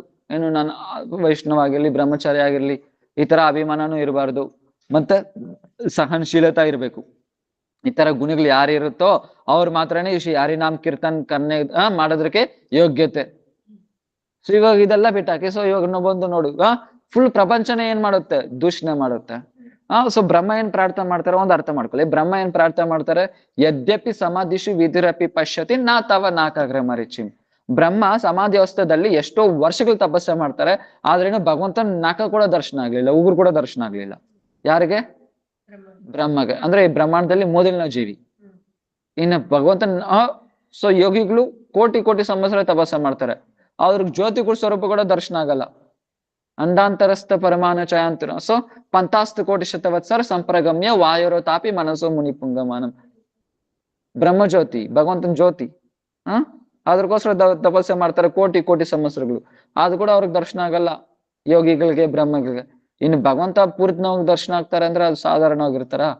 ಬ್ರಹ್ಮಗೆ ದರ್ಶನ ಆಗ್ಲಿಲ್ಲ ಅಂದ್ರೆ ಇನ್ನು ಬ್ರಹ್ಮ ಹಿಂಗ್ ಭಗವಂತನ ಪೂರ್ಣವಾಗಿ ಯಾರು ದರ್ಶನ ಮಾಡಿರ್ತಾರೋ ಅವ್ರು ಬಂದು ಸಾಧಾರಣ ಜೀವ ಆಗಿರ್ತಾರ ಏನು, ಸಾಧಾರಣ ಜೀವ ಆಗಿರಕ್ ಚಾನ್ಸೇ ಇರಲ್ಲ. ಅದೇ ಇದ್ರೆ ಭಗವಂತನ ಆತರ ದರ್ಶನ ಮಾಡಿರೋರಿಗೆ ಸಾಧಾರಣ ಜೀವ ಆಗಿರೋಕ್ ಚಾನ್ಸ್ ಇಲ್ಲ ಅಂದ್ರೆ ಇನ್ನು ಭಗವಂತನ ಹತ್ರ ಆಟ ಆಡೋರಿಗೆ ಅವ್ರು ಇನ್ನೆಷ್ಟು ಇರ್ಬೋದು, ಇನ್ನೆಷ್ಟು ದೊಡ್ಡ ವೈಷ್ಣವ ಆಗಿರ್ಬೋದು.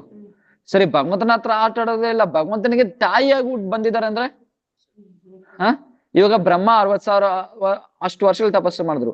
ಅಂತ ತಪಸ್ಸು ಮಾಡಿದ್ರೆ ಬ್ರಹ್ಮದಲ್ಲಿ ಏನಾದ್ರು ಕಾಮಕ್ರೋಧ ಇರುತ್ತೆ? ಯಾರಾನು ಯಾವಾಗ್ಲೂ ಕ್ಲಿಯರ್ ಆಗಿದ್ರೆ ಭಗವಂತನ ಹತ್ರ ದರ್ಶನನೇ ಆಗೋದು. ಹಿಂಗ್ ಕ್ಲಿಯರ್ ಆಗದಿರ ಭಗವಂತನ ಹೆಂಗ್ ದರ್ಶನ ಆಗ್ಬಿಡುತ್ತೆ. ಹಿಂಗ್ ಅಲ್ಲೇ ಎಲ್ಲ ಕಾಮ ಕ್ರೋಧ ಅನ್ನೋದು ಎಲ್ಲ ಅಲ್ಲೇ ಹೊಟ್ಟೋಯ್ತು. ಇನ್ನು ಭಗವಂತನ ಹತ್ರ ಆಟ ಆಡೋರ್ಗೆ ಹೆಂಗಿರುತ್ತೆ? ಹಿಂಗ್ ಭಗವಂತನ ಹತ್ರ ತಾಯಿಯಾಗಿ ಬಂದಿದ್ರೆ ಅಂದ್ರೆ ಅವ್ರು ಸಾಧಾರಣವಾಗಿರ್ತಾರ?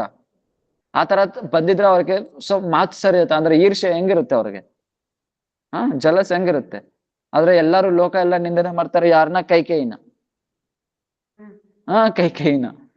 ರಾಮನ ಕಾಡಕ್ ಕಳ್ಸು ಹಂಗೆ ಹಿಂಗೆ ಅಂತ. ಸೋಡಿ ಸ್ವಯಂ ಭಗವಂತನಿಗೆ ರಾಮ ತಾಯಿಯಾಗಿ ಬಂದಿದ್ದಲ್ಲ, ಹೆಂಗಿರುತ್ತೆ ಅದ್ ಒಂದು ಮಾತ್ಸರ್ಯ? ಹಂಗಿರಲ್ಲ. ಸೊ ಕೈಕೈ ಏನ್ ಹೇಳ್ತಾರೆ ರಾಮನ ಹತ್ರ? ನನ್ಗ್ ಭರತ ಅಂದ್ರೆ ಅಷ್ಟಿಷ್ಟ ಇಲ್ಲ, ನೀನೆಷ್ಟು ಇಷ್ಟ ಇದ್ದೀಯೋ. ಸೊ ಯಾರು ಯಾವಾಗ ಅನೌನ್ಸ್ ಮಾಡಿದ್ರು ಏನಂತ, ರಾಮನಿಗೆ ನಾಳೆ ಪಟ್ಟಾಭಿಷೇಕ ಅಂತ, ಅವಾಗ ಯಾರು ಕೌಸಲ್ಯ ಮತಕ್ಕಿಂತ ಕೈಕೇಯಿಗೆ ಜಾಸ್ತಿ ಸಂತೋಷ ಆಯ್ತು. ಆದ್ರೆ ಯಾಕೆ ಕಳಿಸಿದ್ರು ಕಾಡಿಗೆ? ಆದ್ರೆ ಮುಂಚೆ ದಿನ ರಾಮ ಬಂದು ಅವತ್ತೇನ್ ಮಾಡ್ತಾನೆ? ಪ್ರಾಮಿಸ್ ಮಾಡಿಸ್ಕೊಂತಾನೆ, ನಾನಂದ್ರೆ ನಿನ್ಗೆ ಇಷ್ಟನ ಏನು? ಇಷ್ಟ. ಭರತನ್ಗಿಂತ ನೀನೆ ನನ್ಗೆ ತುಂಬಾ ಇಷ್ಟ, ಹಂಗಾದ್ರೆ ನನಗೆ ಪ್ರಾಮಿಸ್ ಮಾಡಿ ಈ ತರ ಮಾಡ್ತೀನಿ ಅಂತ. ಏನು? ನನ್ನ ಕಾಡಕ್ ಕಳ್ಸ್ಬೇಕು. ಎರಡನೇದು ಭರತನ್ನ ಪಟ್ಟಾಭಿಷೇಕ ಮಾಡ್ಬೇಕು. ಕೌಸಲ್ಯ ಕೈಕೇಯಿ ಒಪ್ಕೊನಲ್ಲ. ಅವಾಗ ರಾಮ ಹೇಳ್ತಾರೆ, ನೋಡು ನಾನ್ ಪ್ರೀತಿ ಅಂದ್ರೆ ಅರ್ಥ ಏನು? ನನಗೇನ್ ಇಷ್ಟನೋ ಅದು ಮಾಡೋದೇ ಪ್ರೀತಿ ಅಂದ್ರೆ, ಭಕ್ತಿ ಅಂದ್ರೆ, ಪ್ರೇಮ ಅಂದ್ರೆ.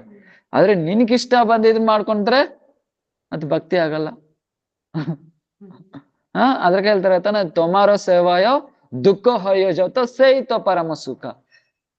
ಸೊ ತುಮಾರೋ ಸೇವಾಯೋ ದುಃಖ ಹೊಯ್ಯೋ ಜೊತೋ, ನಿನ್ನ ಸೇವೆದಲ್ಲಿ ಎಷ್ಟೆಲ್ಲ ದುಃಖ ಬರುತ್ತೋ ಆ ದುಃಖ ನನಗೆ ಸುಖ. ನಿನ್ನ ಸೇವೆದಲ್ಲಿ ಎಷ್ಟೆಲ್ಲ ದುಃಖ ಬರುತ್ತೋ ಆ ದುಃಖ ನಂಗೆ ದುಃಖ ಅನ್ಸಲ್ಲ, ಆ ದುಃಖ ಎಲ್ಲ ನಂಗೆ ಸುಖ ಅನ್ಸುತ್ತೆ. ತುಮಾರ ಸೇವಾಯ ದುಃಖ ಹೊಯ್ಯೋ ಜೊತೋ ಸಹಿತೋ ಪರಮ ಸುಖ.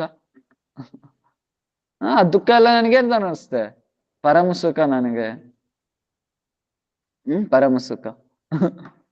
ಸೊ ಅಲ್ಲಿ ಕೈಕೇಯಿ ಸೊ ಆಮೇಲೆ ಒಪ್ಕೊಂತಲ್ಲ. ಆಮೇಲೆ ಏನಾದ್ರು ರಾಮನ ಕಾಡಕ್ ಕಳಿಸ್ತ. ಆದ್ರೆ ಲೋಕ ಎಲ್ಲ ಏನ್ ಮಾಡ್ತಾ ಇದೆ? ಕೈಕೇಯಿ ಸರಿ ಇಲ್ಲ. ಸೊ ಅಂದ್ರೆ ಏನೇನು ಅಷ್ಟು ಸಹನಶೀಲವಾಗಿರ್ಬೇಕು, ಆಗ್ಲೇ ನಿತ್ಯ ಹರಿನಾಮ ಬರೋದು. ನಿತ್ಯ ಹರಿನಾಮ ಬರೋದು. ನೀವು ಯೋಚನೆ ಮಾಡಿ ನೋಡಿ, ಅಯೋಧ್ಯಕ್ಕೆ ಅಷ್ಟು ರೂಲ್ಸ್ ಅಂದ್ರೆ ನೀವು ಗೋಲಕ ಪ್ರಾಪ್ತಿ ಮಾಡ್ಕೊಬೇಕು, ಇನ್ನೆಷ್ಟು ಸಹನೆ ಮಾಡ್ಬೇಕಲ್ಲಿ.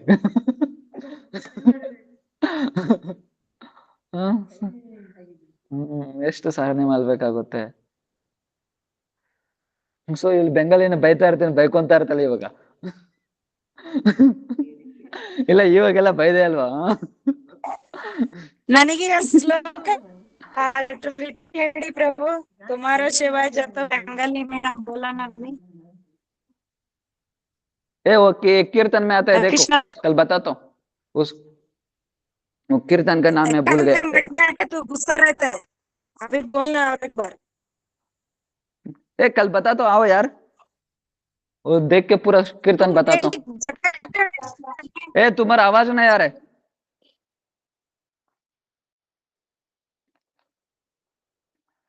ಸೊ ಅಂದ್ರೆ ಅಷ್ಟು ಸಹನಶೀಲವಾಗಿರ್ಬೇಕಾಗುತ್ತೆ. ಯಾವಾಗ ಅಷ್ಟು ಮುಖ್ಯವಾಗಿ ಯಾವಾಗ ಅಷ್ಟು ಸಹನಶೀಲವಾಗಿರಕಾಗುತ್ತೆ?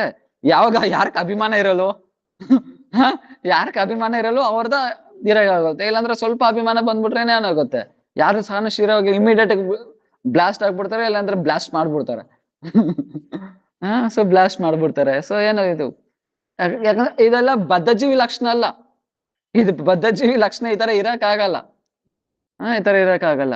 ಸೊ ಯಾವಾಗ ಬಂದು ಏನಾಯ್ತು, ಪ್ರಭುಪಾದ್ ಬಂದು ಏನಾಯ್ತು, ವೃಂದಾವನದಲ್ಲಿ ಟೆಂಪಲ್ಸ್ ಎಲ್ಲ ಕರ್ಕೊ ಹೋಗ್ತಾ ಇರ್ತಾರೆ. ಟೆಂಪಲ್ಸ್ ಕರ್ಕೊ ಹೋಗ್ತಾರೆ. ಇವಾಗ ಎಲ್ಲ ಶಿಷ್ಯನಲ್ಲಿ ಪರಿಕ್ರಮ ಟೈಮಲ್ಲಿ ಕರ್ಕೊ ಹೋಗ್ತಾ ಇರ್ತಾರೆ. ಆಗ ಯಾರು ಒಂದು ಟೆಂಪಲ್ ಅಲ್ಲಿ ಏನ್ ಮಾಡ್ತಾರೆ ಅಂದ್ರೆ, ಮದನ್ ಮೋಹನ್ ಟೆಂಪಲ್ ಅಲ್ಲಿ ಅನ್ಕೊಂತೀನಿ, ಅಲ್ಲಿ ಅಲೋ ಮಾಡಲ್ಲ, ಪ್ರಭುಪಾದ್ನ ಅವ್ರನ್ನೆಲ್ಲ ಅಲೋ ಮಾಡಲ್ಲ. ಯಾಕೆ? ನೀವ್ ಬಂದು ಸರಿ ಇಲ್ಲ, ನೀವ್ ಬಂದು ನೀವು ಟೆಂಪಲ್ಗೆ ಬರಬಾರ್ದು, ಹಂಗೆ ಅಂತ. ಅದನ್ನಲ್ಲಿ ಯಾಕಂದ್ರೆ ನೀನ್ ಬ್ರಾಹ್ಮಣ ಅಲ್ಲ, ನೀನ್ ಟೆಂಪಲ್ ಒಳಗಡೆ ಬರಬಾರ್ದು, ಹಿಂಗೆಲ್ಲ ಪ್ರಭುಪಾದ್ ಅಲೋನೆ ಮಾಡ್ಲಿಲ್ಲ. ಅವಾಗ ಏನ್ ಹೇಳ್ತಾರೆ, ಬಂದು ಎಲ್ಲಿ ಬಾಂಕೆ ವಿಹಾರದಲ್ಲಿ ಕೂಡ ಅಲೇ ಮಾಡ್ಲಿಲ್ಲ ಪ್ರಭುಪಾದ್ನ. ಅವಾಗ ಏನ್ ಹೇಳ್ತಾರೆ, ಮದನ್ ಮೋಹನ್ ಟೆಂಪಲ್ ಅನ್ಕೊಂತೀನಿ, ಅಲ್ಲಿ ಅಲೋ ಮಾಡಿಲ್ಲ. ಅವಾಗ ಏನ್ ಹೇಳ್ತಾರೆ, ಅವ್ರ ಶಿಷ್ಯರು ಬರ್ತಾರೆ. ಅವ್ರ ಶಿಷ್ಯರು ಬಂದ್ಬಿಟ್ಟು, ಅವ್ರ ಶಿಷ್ಯರಲ್ಲಿ ಪ್ರಭುಪಾದ್ ಶಿಷ್ಯರ ಸಾಧಾರಣ ಅಲ್ಲ. ಪ್ರಭುಪಾದ್ ಬ್ರಾಹ್ಮಣ ಕುಲದಲ್ಲಿ ಹುಟ್ಟಿಲ್ಲ, ಆದ್ರೆ ಅವ್ರ ಶಿಷ್ಯರೆಲ್ಲ ಮ್ಯಾಕ್ಸಿಮಮ್ ಎಲ್ಲ ಬ್ರಾಹ್ಮಣ ಕುಲದಲ್ಲೇ ಹುಟ್ಟಿರೋದು. ಅದು ಬ್ರಾಹ್ಮಣ ಕುಲದಲ್ಲಿ ತುಂಬಾ ಕ್ಯಾಟಗರೀಸ್ ಇರುತ್ತೆ ಅಲ್ವಾ, ಅದ್ರಲ್ಲಿ ತುಂಬಾ ದೊಡ್ಡ ಹೈಯೆಸ್ಟ್ ಕ್ಯಾಟಗರಿದಲ್ಲಿ ಇಟ್ಟಿರೋರು ಅವರೆಲ್ಲ ಶಿಷ್ಯರು. ಆಗ ಅವ್ರ ಶಿಷ್ಯರು ಹೋಗಿ ಬ್ರಾಹ್ಮಣ್ಸ್ ಹತ್ರ ಮಾತಾಡ್ತಾರೆ, ನೀವ್ ಬಂದು ಯಾವ ಜಾತಿ ಅಂತ. ಸೊ ನಾವ್ ಈ ತರ ಬ್ರಾಹ್ಮಣ ಅಂತ ಹೇಳ್ತಾರೆ. ನಾನ್ ಯಾವ ಬ್ರಾಹ್ಮಣ ಗೊತ್ತಾ, ಆ ಬ್ರಾಹ್ಮಣ ಆ ಬ್ರಾಹ್ಮಣ ಬಗ್ಗೆ ಅವ್ರು ಎಕ್ಸ್ಪ್ಲೇನ್ ಮಾಡ್ತಾರೆ. ಆ ಬ್ರಾಹ್ಮಣ ಹೆಸರು ಕೇಳಿದ ತಕ್ಷಣ ಅವ್ರು ಬಂದು ಶಾಕ್ ಆಗ್ಬಿಡ್ತಾರೆ. ಅವಾಗ ಆ ಬ್ರಾಹ್ಮಣ ಹೇಳ್ತಾರೆ, ಸೊ ಪ್ರಭುಪಾದ ಶಿಷ್ಯರು ಹೇಳ್ತಾರೆ, ನಾವ್ ಎಲ್ಲಿ ಮಲ ತ್ಯಾಗ ಮಾಡ್ತಿರೋ ಅಲ್ಲಿ ನೀವು ಕುತ್ಕೊಂಡೇ ಕೂಡ ನಿಮ್ಗೆ ಯೋಗ್ಯತೆ ಇಲ್ಲ. ಅಂದ್ರೆ ನೀವು ಅಷ್ಟು ಮೋಸ, ಬ್ರಾಹ್ಮಣ ಕುಲದಲ್ಲೇ ನೀವು ಅಷ್ಟು ಮೋಸ. ಬ್ರಾಹ್ಮಣ ಅನ್ನೋದೇ ಜಾತಿನೇ ತುಂಬಾ ಶ್ರೇಷ್ಠ. ಆದ್ರೆ ಅವ್ರ ಶಿಷ್ಯರು ಹೇಳ್ತಾರೆ, ನಾವ್ ಎಲ್ಲಿ ಮಲ ತ್ಯಾಗ ಮಾಡ್ತಿರೋ, ಯಾಕಂದ್ರೆ ಬೆಂಗಾಲ್ ಕಡೆ ಈ ತರ ಎಲ್ಲ ಇನ್ನೂ ಜಾಸ್ತಿ ಇರುತ್ತೆ ಅಲ್ವಾ, ಜಾತಿ ಅದು ಇದು ಎಲ್ಲ. ಸೊ ನಾವ್ ಎಲ್ಲಿ ಮಲ ತ್ಯಾಗ ಮಾಡ್ತಿರೋ ಅಲ್ಲಿ ಕೂತ್ಕೊಂಡು ಕೂಡ ನಿಮ್ಗೆ ಯೋಗ್ಯತೆ ಇಲ್ಲ. ಅಂತವ್ರೆ ನಾವೇ ಇವ್ರ ಶಿಷ್ಯರಾಗಿದ್ದೀರಿ. ನಿಮ್ಗೇನ್ ಈ ತರ ಅಂತ ಹೇಳುವಾಗ ಆಮೇಲೆ ಬಂದು ಎಲ್ಲರೂ ಪ್ರಣಾಮ ಮಾಡಿ ಅಲೋ ಮಾಡ್ತಾರೆ ಅವಾಗ ಬಂದು. ಸೊ ಆಮೇಲೆ ಬಾಂಕೆ ಬೇರೆದಲ್ಲಿ ಮಾತ್ರ ಪ್ರಭುಪಾದ್ ಹೋಗಲ್ಲ, ಹೋಗ್ಲಿಲ್ಲ. ಯಾಕೆಂದ್ರೆ ಅವಾಗ ಬಾಂಕೆ ಬೇರೆ ಹೋಗ್ತಾ ಇರುವಾಗ ಮೃದಂಗ ಎಲ್ಲ ತಗೊಂಡ್ ಹೋಗ್ತಾ ಇರುವಾಗ ಪ್ರಭುಪಾದಲ್ಲಿ ಅಲೋ ಮಾಡಿಲ್ಲ, ಇದೆಲ್ಲ ನಮ್ ಟೆಂಪಲ್ ಅಲೋ ಇಲ್ಲ ಅಂತ. ಅದರಿಂದ ಸರಿ ಇವರೇ ಅಲೋ ಇಲ್ಲ ಅಂತ ಮತ್ತೆ ಸನ್ಯಾಸಿ ದಂಡ ಇದೆಲ್ಲ ಎತ್ಕೊಂಡ್ ಹೋಗ್ತಾ ಇರ್ತಾರೆ, ಇದೆಲ್ಲ ಅಲೋ ಇಲ್ಲ ಅಂತ ಹೇಳಿದ್ರಕ್ಕೆ ಸರಿ ಪ್ರಭುಪಾದ್ ಹೋಗ್ಲಿಲ್ಲ ಟೆಂಪಲ್ ಅಲ್ಲಿ ಬಂದ್ಬಿಡ್ತಾರೆ. ಸೊ ಏನು, ಸೊ ಅದ್ರಿಗೆ ಇವ್ ನೋಡಿ ಕೈ ಸೊ ಯಾರಿಗಿಷ್ಟ ಅಭಿಮಾನ ಇರಲ್ವೋ ಅವ್ರ ಮಾತ್ರನೇ ಈ ತರ ಸಹನೆ ಮಾಡಕ್ಕಾಗುತ್ತೆ, ಅದ್ರಿಗೆ ಸಹನೆ ಮಾಡಕ್ಕಾಗುತ್ತೆ. ಕುಲಶೇಖರಲ್ಲ ಅದ್ರಿಗೆ ಎಲ್ಲದು ನಿಂದಂತಿ ಬಾಂಧವ ಸರ್ವೇ ನಿಂದಂತಿ ಗುರುವೋ ಜನ ತಥಾಪಿ ಪರಮಾನಂದ ಗೋವಿಂದೋ ಮಮ ಜೀವನ. ನಿಂದಂತಿ ಬಾಂಧವ ಸರ್ವ, ಅರೆ ಎಲ್ಲಾರು ಬೇಕಂದ್ರೆ ನನ್ ನಿಂದನೆ ಮಾಡ್ಲಿ, ಎಲ್ಲಾರು ಬೇಕಂದ್ರೆ ನನ್ ನಿಂದನೆ ಮಾಡ್ಲಿ. ನಿಂದಂತಿ ಗುರುವೋ ಜನ, ಮತ್ತೆ ಏನು ಸಮಾಜದಲ್ಲಿ ದೊಡ್ಡ ಬೇರೆ ಬೇರೆ ಗುರುಗಳೆಲ್ಲ ಇರ್ತಾರಲ್ವಾ. ಸೊ ಬೇರೆ ಬೇರೆ ಗುರುಗಳೆಲ್ಲ, ವೈಷ್ಣವ ಗುರು ಹೇಳ್ತಾ ಇಲ್ಲ, ಬೇರೆ ಬೇರೆ ತರೆಲ್ಲ ಇರ್ತಾರಲ್ವಾ, ದೊಡ್ಡವರೆಲ್ಲ ಇರ್ತಾರೆ ತಾನೆ, ಅವ್ರು ಕೂಡ ನನ್ನ ನಿಂದನೆ ಮಾಡ್ಲಿ, ಅವ್ರು ಕೂಡ ಬೇಕಂದ್ರೆ ನಾನು ಊರಿನಿಂದ ಹೊರಗಡೆ ತೆಗ್ದಾಕ್ಬಿಡ್ಲಿ. ಆದ್ರೇನು ತಥಾಪಿ ಪರಮಾನಂದ ಗೋವಿಂದೋ ಮಮ ಜೀವನ, ಆದ್ರೇನು ನನ್ ಪರಮಾನಂದ ಯಾಕೆ, ನನ್ ಜೀವನ ಗೋವಿಂದ ಮಾತ್ರನೇ. ಗೋವಿಂದ ಮಾತ್ರನೇ. ಯಾಕೆ ಎಲ್ಲಾರು ಬೇಕಂದ್ರೆ ನಾನು ಭಕ್ತಿ ಮಾಡ್ತಾ ಇದ್ದೀನಿ, ಹಂಗೆ ಎಲ್ಲಾರು ಬೇಕಂದ್ರೆ ನಿಂದನೆ ಮಾಡ್ಲಿ, ಎಲ್ಲಾರು ನಾನು ಊರಿನಿಂದ ಬೇಕಂದ್ರೆ ಬಹಿಷ್ಕರಣ ಮಾಡ್ಬಿಡ್ಲಿ. ಯಾರಿಗೆ? ಒಂದ್ ಸಾಧು ಇರ್ತಾರೆ ಎಲ್ಲಿ ಮಹಾರಾಷ್ಟ್ರದಲ್ಲಿ ಹೇಳಿದ್ದೀನಿ, ಅವ್ರೇನ್ ಮಾಡ್ತಾರೆ ಅಂದ್ರೆ ಅವ್ರ ಸನ್ಯಾಸಿ ಅವ್ರ ಸನ್ಯಾಸಿ ಆದ್ರೆ ಭಗವಂತ ಅವ್ರ ಕನ್ಸಲ್ಲಿ ಬಂದು ಹೇಳ್ತಾರೆ, ನೀನ್ ಮದುವೆ ಮಾಡ್ಕೊ ಅಂತ. ಮದುವೆ ಮಾಡ್ಕೊ. ಆಕ್ಚುಲಿ ಒಂದು ಬ್ರಹ್ಮಚಾರಿ ಮದುವೆ ಮಾಡ್ಕೊಂಡ್ರೆ ಅನ್ಬಿಡ್ತಾರೆ ಆಮೇಲೆ. ಆದ್ರೆ ಇವ್ರು ಸನ್ಯಾಸಿ ಆದ್ರೆ ಬ್ರಹ್ಮಚಾರಿ ಮದುವೆ ಮಾಡಿ ಗೃಹಸ್ಥಾಶ್ರಮಕ್ಕೆ ಪ್ರವೇಶ ಮಾಡ್ಬೋದು. ಬ್ರಹ್ಮಚಾರಿ ಬಂದು ಗೃಹಸ್ಥಾಶ್ರಮಕ್ಕೆ ಪ್ರವೇಶ ಮಾಡ್ಬೋದು, ಆದ್ರೆ ಸನ್ಯಾಸಿ ಮಾಡ್ಲೇಬಾರ್ದು. ಸನ್ಯಾಸಿ ಆತರ ಪ್ರವೇಶ ಮಾಡ್ಬಿಟ್ರೆ ಅವ್ರನ್ನ ವಾತಾಪಿ ಅಂತ ಕರೀತಾರೆ. ಯಾಕೆ? ಅವ್ರು ವಾಮಿಟ್ನ ಅವರೇ ತಿನ್ನೋರು ಅಂತ.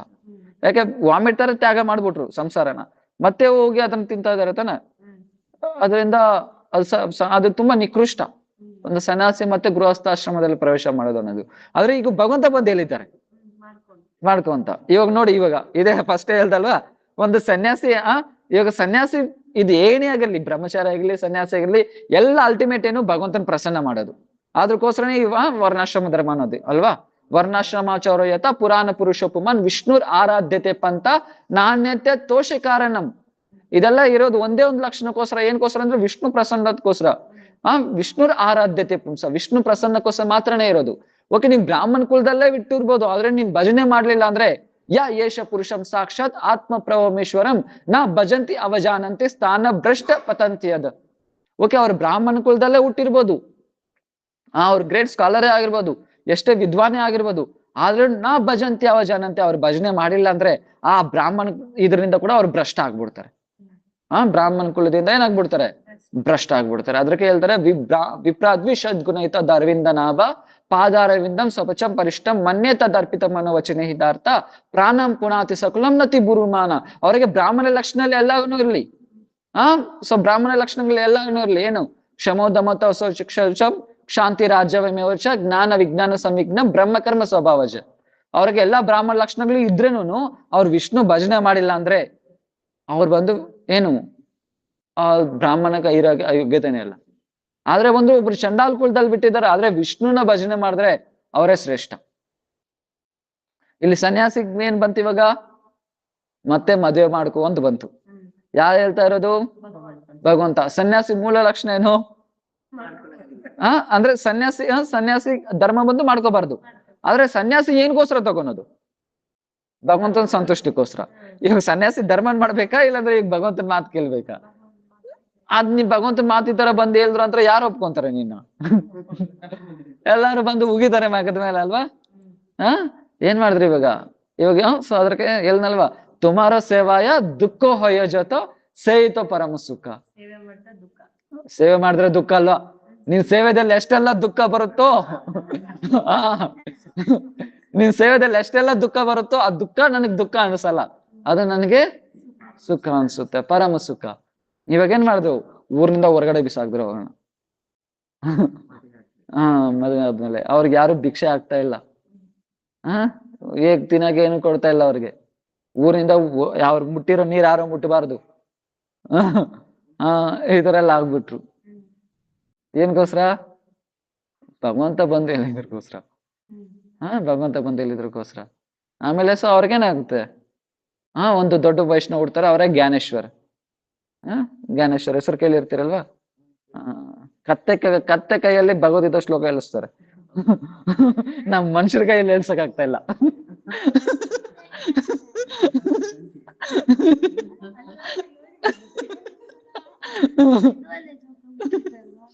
ಅದು ಒಂದ್ ತಿಂಗಳಿಂದ ಹೇಳ್ತಾ ಇದ್ದೀನಿ ಆ ಶ್ಲೋಕ ಓದ್ಕೊ ಬನ್ನಿ ಅಂತ. ಹಾ, ಅದ್ ನಿಲ್ಸಿ ಕತೆ ಅದೆಲ್ಲ. ಅದು ಏನು ಕತ್ತೆಗೆಲ್ಲ ಅದು ಶ್ಲೋಕ ಕಲಿಸ್ತಾರೆ. ಅವ್ರ ಮಗನೇ ದೊಡ್ಡ ವೈಷ್ಣವ್ರು ಆಗ್ತಾರೆ, ಜ್ಞಾನೇಶ್ವರ್ ಅಂತ. ಸೊ ಏನ್ಗೋಸ್ಕರ ಭಗವಂತ ಬಂದು ಇಲ್ಲಿ ನೋಡಿ, ಆದ್ರೆ ಏನ್ಗೋಸ್ಕರ ಆದ್ರೆ ಫಸ್ಟ್ ಇದು ಅರ್ಥ ಆಗ್ಲಿಲ್ಲ. ಅವ್ರು ಮತ್ತೆ ಊರಿಂದ ಹೊರಗಡೆ ಆಗಿದ್ರು, ಅವಮಾನ ತಡ್ಕೊಂಡ್ರು, ಅವ್ರ ಪ್ರಾಣ ಕೂಡ ಬಿಟ್ಬಿಟ್ರು ಆ ವೈಷ್ಣವ್. ಅಂದ್ರೆ ಮಕ್ಳು ಎಲ್ಲ ಹುಟ್ಟಿದ ಮೇಲೆ ಆಮೇಲೆ ಬಂದು ಶರೀರ ಅವಸ್ಥಾಗಿ ವಯಸ್ಸಾಗಿ ಪ್ರಾಣ ಬಿಟ್ಬಿಟ್ರು. ಆದ್ರೆ ತುಂಬಾ ಅವಮಾನ ಆಯ್ತು ಅವ್ರಿಗೆ, ತುಂಬಾ ಅವಮಾನ ಆಯ್ತು. ಸೊ ಅದಕ್ಕೆ ಈ ತರ ಅಭಿಮಾನ ಎಷ್ಟವರೆಗೆ ಇರುತ್ತೋ ಅಷ್ಟವರೆಗೂ ಬಂದು ಭಜನೆ ಮಾಡಕ್ಕಾಗಲ್ಲ. ऐसा शुद्ध साधक भक्त गृहस्थाश्रमी ब्राह्मण आदि का अभिमान तथा त्यागी होने पर सन्यासी और वैरागी होने का अभिमान, इन सबको सर्वथा ಪರಿತ್ಯಾಗ करके ಅವ್ರು ಯಾವಾಗ್ಲೂ ಏನು ತ್ಯಾಗ ಮಾಡ್ಬೇಕು. ನಾನು ಒಂದು ಗೃಹಸ್ಥ ಬ್ರಾಹ್ಮಣ ಆಗಿರ್ಬೋದು, ಗೃಹಸ್ಥ ಬ್ರಾಹ್ಮಣ ಅಂತ, ಇಲ್ಲಾಂದ್ರೆ ಒಂದು ಸನ್ಯಾಸಿ, ಇಲ್ಲಾಂದ್ರೆ ಬ್ರಹ್ಮಚರ್ಯ ಅನ್ನೋ ಸೊ ಏನು ಅಭಿಮಾನ. ನಮ್ ಸಂಪ್ರದಾಯದಲ್ಲಿ ನಾವು ಬಂದು ಯಾರನ್ನು ಸೊ ಬ್ರಾಹ್ಮಣನೇ ಶ್ರೇಷ್ಠ, ಇಲ್ಲ ಸೊ ಬ್ರಹ್ಮಚರ್ಯನೇ ಶ್ರೇಷ್ಠ, ಗೃಹಸ್ಥ ಕಡಿಮೆ ಅಂತ ಏನೂ ಇಲ್ಲ. ಯಾರು ಜಾಸ್ತಿ ಭಜನೆ ಮಾಡ್ತಾರೋ ಅವರೇ ಶ್ರೇಷ್ಠ. ಯಾರು ಜಾಸ್ತಿ ಭಜನೆ ಮಾಡ್ತಾರೋ ಅವರೇ ಶ್ರೇಷ್ಠ. ಅವ್ರ ಸನ್ಯಾಸಕ್ಕಿಂತ ಒಂದು ಗೃಹಸ್ಥನೇ ಭಜನೆ ಮಾಡ್ಬೋದು ಜಾಸ್ತಿ, ಆದ್ರೆ ಸನ್ಯಾಸಕ್ಕಿಂತ ಗೃಹಸ್ಥನೇ ಜಾಸ್ತಿ ಭಜನೆ ಮಾಡಿದ್ರೆ ಗೃಹಸ್ಥನೇ ಶ್ರೇಷ್ಠ. ಪ್ರಭುಪಾದ ಶಿಷ್ಯದಲ್ಲಿ ಒಬ್ರು ಇರ್ತಾರೆ ತಾನೆ, ಅವ್ರು ಬಂದು ಏನ್ ಮಾಡ್ತಾ ಇದ್ರು, ಅವ್ರ ಮಕ್ಳೆಲ್ಲ ಬರ್ತಾರೆ ಮನೆ ಕಟ್ಸಕ್ಕೆ. ಅವಾಗ ಏನ್ ಮಾಡ್ತಾರೆ ಅಂದ್ರೆ, ನನ್ ಮನೆ ಏನ್ ಕಟ್ಸ್ಬೇಡಿ, ನಾನು ಗುಡ್ಸೋದಲ್ಲಿ ಇರ್ತೀನಿ, ನಿನ್ಗೆ ಓಕೆ ನನ್ನ ಮನೆ ಎಷ್ಟೆಲ್ಲ ಕೊಡ್ತೀರಾ, ಕಟ್ಟಕ್ ದುಡ್ಡೆಲ್ಲ ಕೊಟ್ಟಿದ್ರೆ ತಾನೆ, ಅದ್ ಮಾಡ್ಕೊಂಡಿದ್ರೆ ಆ ದುಡ್ಡೆಲ್ಲ ನಾನು ಕೊಡಿ, ನಾನು ಮಠ ಕೊಡ್ತೀನಿ. ನಮ್ ಶಿಷ್ಯರು ಅಂದ್ರೆ ಪ್ರಭುಪಾದ ಶಿಷ್ಯರು ಇದ್ರೆ ಅವ್ರಿಗೆ ನಾನು ಕೊಡ್ತೀನಿ, ಅವ್ರು ಅಟ್ಲೀಸ್ಟ್ ಮಠ ಆದ್ರೂ ಕೊಟ್ಕೊಂತಾರೆ. ಇಲ್ಲ ನನ್ಗೋಸ್ಕರ ಮನೆ ಎಲ್ಲ ಕಟ್ಬೇಡಿ. ಅವ್ರ ಮನೆಯಲ್ಲಿ ಏನಿತ್ತು, ಬಾಳೆ ಮರ ಎಲ್ಲ ಇತ್ತು ತುಂಬಾ. ಆದ್ರೆ ಅವ್ರ ಮಕ್ಳು ಕೂಡ ಒಂದೇ ಒಂದು ಹಣ್ಣು ಕೂಡ ಯಾರ ಕೈಲಿ ಕಟ್ ಮಾಡಕ್ ಬಿಡ್ತಾ ಇರ್ಲಿಲ್ಲ, ತಿನ್ನಕ್ ಬಿಡ್ತಾ ಇರ್ಲಿಲ್ಲ. ಎಲ್ಲ ಭಗವಂತನಿಗೋಸ್ಕರ, ಮಠಕ್ಕೋಸ್ಕರ. ಎಲ್ಲ ಮಠಕ್ಕೋಸ್ಕರ. ಒಂದ್ಸತಿ ಏನಾಯ್ತಂದ್ರೆ ಅವ್ರು ಅವಾಗದ ದೀಕ್ಷೆ ಆಗಿತ್ತು, ಪ್ರಭುಪಾದ ಹತ್ರ ದೀಕ್ಷೆ ಆಗಿತ್ತು ಅವ್ರಿಗೆ. ಅವಾಗ ಏನಾಯ್ತಂದ್ರೆ ಆಕ್ಚುಲಿ ಅವ್ರಿಗೆ ಬಂದು ಅವ್ರು ಬಂದು ಗೃಹಸ್ಥರು, ಆದ್ರೆ ಅಂದ್ರೆ ಬ್ರಾಹ್ಮಣ ಅಲ್ಲ, ಬ್ರಾಹ್ಮಣ ಕುಲ ಅಲ್ಲ. ಅವ್ರು ಬಂದು ಒಂದ್ಸತಿ ಏನಾಯ್ತು, ಅವರಲ್ಲಿ ಅವ್ರ ಮಗಳು ಕೂಡ ಇರುತ್ತಲ್ಲ, ಮಗಳಿಗೆ ಮದುವೆ ಮಾಡೋ ವಯಸ್ಸು ಬಂದಿತ್ತು. ಅವಾಗ ಅವ್ರ ಮಗಳನ್ನ ನೋಡಕ್ ಬರ್ತಾರೆ. ನೋಡಕ್ ಬಂದವಾಗ ಓಕೆ ಫಿಕ್ಸ್ ಎಲ್ಲ ಮಾಡ್ಬಿಡ್ತಾರೆ, ಮದುವೆನೂ ಫಿಕ್ಸ್ ಮಾಡ್ಬಿಡ್ತಾರೆ. ಅಷ್ಟೊಳಗೆ ಮಗದಲ್ಲಿ ಫಿಕ್ಸ್, ಊರವರಲ್ಲಿ ಇರ್ತಾರೆ ತಾನೆ, ಅವ್ರ ಊರಲ್ಲಿ ಹೋಗಿ ಅವ್ರಿಗೆ ಚುಚ್ಬಿಡ್ತಾರೆ, ಯಾರಿಗೆ ಗಂಡನ ಮನೆಯಲ್ಲಿ. ಅವನ್ ಬಂದು ಬ್ರಾಹ್ಮಣನೆಲ್ಲ ಯಾರೋ ಒಂದು ಗುರು ಹತ್ರ ಹೋಗಿ, ಇದು ಜನವರ ಎಲ್ಲ ಹಾಕೊಂಡಿದ್ದಾನೆ, ಇದೇನ್ ನ್ಯಾಯ, ಅದು ಇದು ಅಂತ ಇದ್ದು ಧರ್ಮ ವಿರುದ್ಧ ಹಿಂಗೆಲ್ಲ ಹೋಗಿ ಚುಚ್ಬಿಡ್ತಾರೆ. ಅವಾಗ ಗಂಡನ ಮನೆ ಎಲ್ಲ ಮದುವೆ ಫಿಕ್ಸ್, ಎಲ್ಲ ಮದ್ವೆನೆ ಎಲ್ಲ ರೆಡಿ ಮಾಡ್ಬಿಟ್ರು, ಇವತ್ತು ಮದ್ವೆ. ಆ ಟೈಮಲ್ಲಿ ಮದುವೆ ನಿಲ್ಲಿಸ್ಬಿಟ್ರು. ಅವಾಗ ಏನಾಯ್ತು ಅಂದ್ರೆ, ಇವಾಗ ಬಂದು ಮನೆಯಲ್ಲಿ ಏನು ಫೀಲೇ ಮಾಡ್ಲಿಲ್ಲ. ಹೋಗಿ ಎಲ್ಲ ಆ ಸ್ವೀಟ್ಸ್ ಎಲ್ಲ ತಗೊಬಂದು ಮರದಲ್ಲಿ ಎಲ್ಲರಿಗೂ ಹಂಚ್ತಾ ಇದಾರೆ. ಪ್ರಭು ಬಂದ್ರೆ ಏನ್ ಇದೆಲ್ಲ ಸ್ವೀಟ್ಸ್ ಏನ್ ಕತೆ ಅಂತ ಹೇಳುವಾಗ ಅವ್ ನಡೆದಿರೋದೆಲ್ಲ ಆಕ್ಚುಲಿ ಅವ್ ಕಂಡೀಷನ್ಸ್ ಕೂಡ ಆಗಿದ್ರು, ನೀವು ಆ ಜನವರ ಎಲ್ಲ ತೆಗ್ದಾಕಿ ಬೇಕಂದ್ರೆ ಅವಾಗ ನಿಮ್ ಮಗಳ ಮದುವೆ ಮಾಡ್ಕೊಂತೀರಿ. ಆದ್ರೆ ಒಪ್ಲಿಲ್ಲ, ಆ ವೈಷ್ಣವ್ ಒಪ್ಲಿಲ್ಲ. ಬೇಕಂದ್ರೆ ನೀವು ಹೋಗಿದ್ರೆ ಹೋಗಿ, ನಮ್ಮ ಮಗ್ಳಿಗೆ ಮದುವೆ ಆಗ್ಲಿಲ್ಲ ಅನ್ನೋ ಪರವಾಗಿಲ್ಲ, ನಾನು ಈ ವೈಷ್ಣವ್ ನನ್ ಪ್ರಭುಪಾದನ ನಾನು ತ್ಯಾಗ ಮಾಡಲ್ಲ, ನನ್ ಪ್ರಭುಪಾದನ ತ್ಯಾಗ ಮಾಡಲ್ಲ. ಏನ್ ಮಾಡಿದ್ರು, ಅವ್ರು ಬಂದು ಎಲ್ಲರಿಗೂ ಆರಾಮಾಗಿ ಸ್ವೀಟ್ಸ್ ಹಂಚ್ತಾ ಇದ್ದಾರೆ. ಪ್ರಭುಪಾದಕ್ಕೆ ಈ ನ್ಯೂಸ್ ಗೊತ್ತಾಯ್ತು, ಪ್ರಭುಪಾದ್ ಭಯಂಕರ ಕೋಪ ಆಗ್ಬಿಡ್ತಾರೆ. ಆ ತರ ಸಮಾಜ ಧ್ವಂಸ ಆಗ್ಬಿಡ್ಲಿ, ಆ ತರ ಸಮಾಜ ಧ್ವಂಸ ಆಗ್ಬಿಡ್ಲಿ, ತುಂಬಾ ಜೋರಾಗಿ ಹೇಳ್ತಾರೆ. ಆಮೇಲೆ ಸ್ವಲ್ಪ ದಿನದಲ್ಲೇ ಮತ್ತೆ ಇನ್ನೂ ಒಳ್ಳೆ ಹುಡುಗ ಬಂದು ಮದುವೆ ಮಾಡ್ಕೊಂಡು ಹೋಗ್ತಾರೆ. ಮದುವೆ ಮಾಡ್ಕೊಂಡು ಹೋಗ್ತಾರೆ.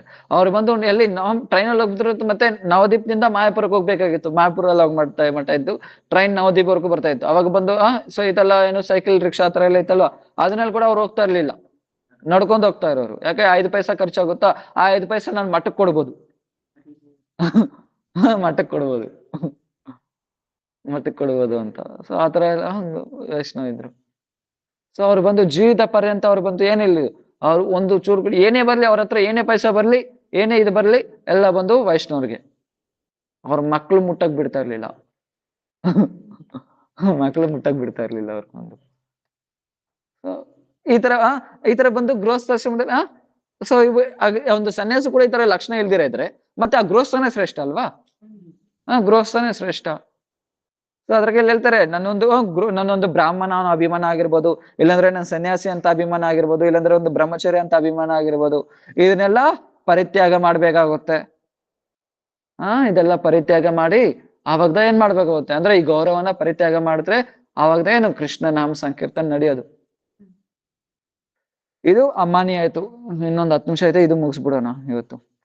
तदनंतर मानद शब्द से सबको यथा योग्य मान देना ही संकीर्तनकारी भक्ति साधकों को चौथी लक्षण सूचित करता है.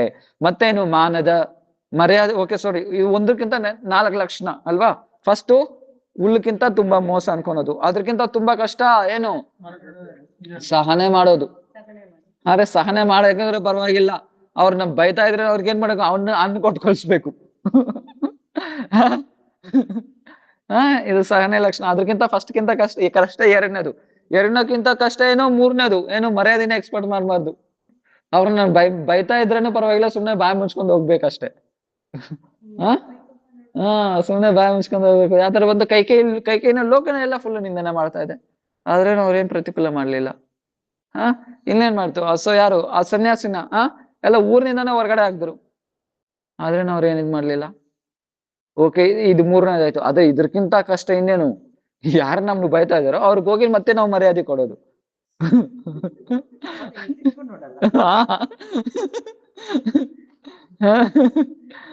ಒಂದಕ್ಕಿಂತ ಒಂದು ಕಷ್ಟ. ಸೊ ಅಮಾನಿನ ಮಾನದೇನ शब्द से सबको यथा योग्य मान देना ही संकीर्तनकारी भक्ति साधन को चौथी लक्षण को सूचित करता है. ಏನು ಅವ್ರಿಗೆ ಯಥಾಯೋಗ್ಯ ಸಮ್ಮಾನ ಕೊಡ್ಬೇಕು. ಆತರ ಅಲ್ಲ, ಒಂದ್ ಸನ್ಯಾಸಿಗೂ ಒಂದೇ ತರ ಸಮ್ಮಾನ ಕೊಡ್ತೀನಿ, ಅವ್ರು ಬೀದಿದಲ್ಲಿ ಹೋಗೋರ್ಗೂ ಒಂದೇ ತರ ಮರ್ಯಾದೆ ಕೊಡ್ತೀನಿ, ಆತರ ಅಲ್ಲ. ಅವ್ರಿಗೆ ಯಾವ ತರ ಬಂದು ಅವ್ರವ್ರ ಏನು ಪೊಸಿಷನ್ ಇದೆಯೋ ಆ ತರ ಬಂದು ಮರ್ಯಾದೆ ಕೊಡ್ಬೇಕಾಗುತ್ತೆ. ಆ ತರ ಮರ್ಯಾದೆ ಕೊಡ್ಬೇಕಾಗುತ್ತೆ. ಎಕ್ಸಾಂಪಲ್, ಒಬ್ರು ಬಂದು 2 ಜನ 10 ಜನ ಕೂತ್ಕೊಂಡಿದ್ದಾರೆ, ನೀನು ಸರ್ವ್ ಮಾಡ್ತಾ ಇದ್ದೀಯ ಪ್ರಸಾದ. ಇವಾಗ ಬಂದು ಸಮೂಹಂ ಸರ್ವಭೂತೇಶು, ಅರ್ಥ ಮಾಡ್ಕೊಳ್ಳಿ, ಚೆನ್ನಾಗಿ ಅರ್ಥ ಮಾಡ್ಕೊಬೇಕು. ಸಮೂಹಂ ಸರ್ವಭೂತೇಶು, 10 ಜನ ಲೈನಲ್ಲಿ ಕೂತ್ಕೊಂಡಿದ್ದಾರೆ. ಇವಾಗ ಎಲ್ಲರಿಗೂ ಬಂದು ಬೆಳಗ್ಗೆ ಏನು ಊಟಕ್ಕೋಸ್ಕರ ಬೆಳಗ್ಗೆ ನೀವು ಊಟ ಸರ್ವ್ ಮಾಡ್ತಾ ಇದೀಯಾ, ಎಲ್ಲಾರು ಎಷ್ಟು 10 ಜನ ಕೂತ್ಕೊಂಡಿದ್ದಾರೆ, ಎಲ್ಲರಿಗೂ ಸಮಾನವಾಗಿ ಹಂಚ್ಬೇಕಂದ್ರೆ ಎಷ್ಟೆಷ್ಟು ಇಡ್ಲಿ ಹಂಚ್ತೀರಾ? ಎಲ್ಲರಿಗೂ ಸಮಾನವಾಗಿ ಹಂಚ್ಬೇಕಂದ್ರೆ ಎಲ್ಲರಿಗೂ ನಾರ್ಮಲ್ ಆಗಿ ಭೌತಿಕ ಜಗತ್ತಿಂದ ಭೌತಿಕ ದೃಷ್ಟಿಯಿಂದ ಎಲ್ಲರಿಗೂ 5-5 ಇಡ್ಲಿ ಹಂಚ್ತೀರಿ. 10 ಜನ ಕೂತ್ಕೊಂಡಿದ್ರೆ 50 ಇಡ್ಲಿ ಇದೆ ನಿನ್ನ ಹತ್ರ, 5-5 ಇಡ್ಲಿ ಹಂಚ್ತೀರಾ. ಇದು ಸಮೂಹ, ಇದು ಸಮಾನವಾಗಿ ಹಂಚೋ ತರ ಅಲ್ಲ ಇದು. ಎಕ್ಸಾಂಪಲ್, ಅಲ್ಲಿ 10 ಜನ ಕೂತ್ಕೊಂಡಿದ್ರೆ 10 ಜನ ಒಂದೇ ತರ ತಿನ್ನಲ್ಲ. ಒಬ್ಬನ್ಗೆ 10 ಇಡ್ಲಿ ಬೇಕು, 1-2 ಇಡ್ಲಿ ತುಂಬ ಹೋಗ್ಬಿಡುತ್ತೆ, 5 ಇಡ್ಲಿ ಕೆಪಾಸಿಟಿ ಇರುತ್ತೆ. ನಿನ್ 2 ಇಡ್ಲಿ ತಿನ್ನೋನ್ಗೂ 5 ಇಡ್ಲಿ ಆಗ್ಬಿಡ್ತೀಯ, ಮತ್ತೆ 10 ಇಡ್ಲಿ ತಿನ್ನೋನ್ಗೂ 5 ಇಡ್ಲಿ ಕೊಟ್ರೆ ಅದ್ ಬಂದು ಸಮಾನವಾಗಿ ಆಯ್ತಾ? ಯಾಕೆ ಅವ್ನ್ ಕೆಪಾಸಿಟಿ ಇರೋದೇ 2 ಇಡ್ಲಿ. ಆದ್ರೆ ನಿನ್ಗೆ ಅವ್ನ್ಗೆ 5 ಆಗ್ಬಿಟ್ಟೆ, ಅವ್ನ್ಗೆ ಓವರ್ಲೋಡ್ ಆಗಾಯ್ತು. ಸೊ ಮತ್ತೆ ಇನ್ನೊಬ್ಬನ 10 ಇಡ್ಲಿ ತಿನ್ನೋನು ಅವ್ನಿಗೇನ್ಗಾಯ್ತು, ಬೇರೆ 5 ಇಡ್ಲಿ ಹಾಕ್ತಾರೆ, ಕಡಿಮೆ ಆಯ್ತು. ಸೊ ಸಮಾನ ದೃಷ್ಟಿ ಅಂದ್ರೆ ಏನು, ಈ 2 ಇಡ್ಲಿ ತಿನ್ನೋನಿಗೆ 2 ಇಡ್ಲಿ ಆಗ್ಬೇಕು, 5 ಇಡ್ಲಿ 10 ಇಡ್ಲಿಗೆ 10 ಇಡ್ಲಿ ಆಗ್ಬೇಕು. ಸೊ ಇದು ಸಮಾನ. ಅದೇ ತರನೇ ಸಾಧು ಅದೇ ತರ ಮರ್ಯಾದೆ ಕೊಡ್ತಾರೆ. ಅಂದ್ರೆ ರೂಪ ಗೋಸ್ವಾಮಿ ಹೇಳ್ತಾರೆ ತಾನೆ ಉಪದೇಶಾಮೃತಂದಲ್ಲಿ, ಕೃಷ್ಣೇತಿ ಯಸ್ಯ ಕೃತಂ ಮನಸೇಂದ್ರಿಯತ ದೀಕ್ಷೇತಿ ಚೇತ್ ಪ್ರಣೀತ ಭಿಷ್ಯ ಭಜಂತ ಮೀಶಾಂ ಶುಶ್ರೂಷ್ಯ ವಿಜ್ಞ ಅನನ್ಯ ಮನ್ಯ ದಿಂದಾತಿ ಶೂನ್ಯಹೃತಂ ಲಿಂಗಿತ ಶಬ್ದ ಲಬ್ಧೆ. ಸೊ ಏನ್ ಹೇಳ್ತಾರೆ, ಅವ್ರವ್ರ ಅಧಿಕಾರ ಬಂದು ಕನಿಷ್ಠ ಅಧಿಕಾರಿ, ಯಾವ ಅಧಿಕಾರ ಇದೆಯೋ, ಕನಿಷ್ಠ ಅಧಿಕಾರಿ, ಮಧ್ಯಮ ಅಧಿಕಾರಿ, ಉತ್ತಮ ಅಧಿಕಾರಿ, 3 ತರ ಇರ್ತಾರೆ. ಆಯಾ ಅಧಿಕಾರಕ್ಕೆ ಆಯಾ ಲೆವೆಲ್ಗೆ ತಗ್ದಂಗೆ ಮರ್ಯಾದೆ ಕೊಡ್ಬೇಕಾಗುತ್ತೆ. ಉತ್ತಮ ಅಧಿಕಾರಿ ತರ ಮರ್ಯಾದೆ ಬಂದು ಕನಿಷ್ಠ ಅಧಿಕಾರಿ ಕೊಡ್ಬಾರ್ದು. ಯಾಕೆ, ಉತ್ತಮ ಅಧಿಕಾರಿ ತರ ಮರ್ಯಾದೆ ಕನಿಷ್ಠ ಅಧಿಕಾರಿ ಕೊಟ್ರೆ ಕನಿಷ್ಠ ಅಧಿಕಾರಿಗೆ ಅಹಂಕಾರ ಬಂದ್ಬಿಡುತ್ತೆ. ಅವ್ರ ಭಕ್ತಿನಿಂದ ಪತನ ಆಗ್ಬಿಡ್ತಾರೆ ಅಹಂಕಾರ ಬಂದ್ರೆ. ಸೊ ಕನಿಷ್ಠ ಅಧಿಕಾರಿಗೆ ಸೊ ಆ ಅಧಿಕಾರಕ್ಕೆ ತಗ್ದಂಗೆ ಅವ್ರಿಗೆ ಬಂದು ಏನು ಮರ್ಯಾದೆ ಕೊಡ್ಬೇಕಾಗುತ್ತೆ. ಅಲ್ಲಿ ಕನಿಷ್ಠ ಅಧಿಕಾರಿಗೆ ಏನು ಅಲ್ಲಿ ಬೈದ್ರೆ ಒಳ್ಳದಂದ್ರೆ ಬೈಯದೇ ಅಲ್ಲಿ ಮರ್ಯಾದೆ ಬೈಯದೇ ಮರ್ಯಾದೆ ಆಗುತ್ತೆ.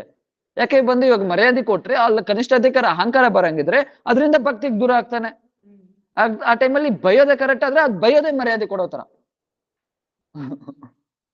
ಅದು ಬೈಯೋದೇ ಏನಾಗುತ್ತೆ ಮರ್ಯಾದೆ. ಯಾಕೆ ಬೈದ್ರೆ ಏನಾಗುತ್ತೆ ಅವಾಗ ಬಂದು ಭಕ್ತಿದಲ್ಲಿ ನಿಂತ್ಕೊಂತಾರೆ, ಭಕ್ತಿದಲ್ಲಿ ಇರ್ತಾರೆ. ಯಾಕೆ ಅವಾಗ ಬಂದು ಏನೋ ಸ್ವಲ್ಪ ಈಗ ಇದ್ದಿದ್ರು ಅದು ಬೈದ್ರೆ ಹಂಗೆ ಕಡಿಮೆ ಆಗ್ಬಿಡುತ್ತೆ.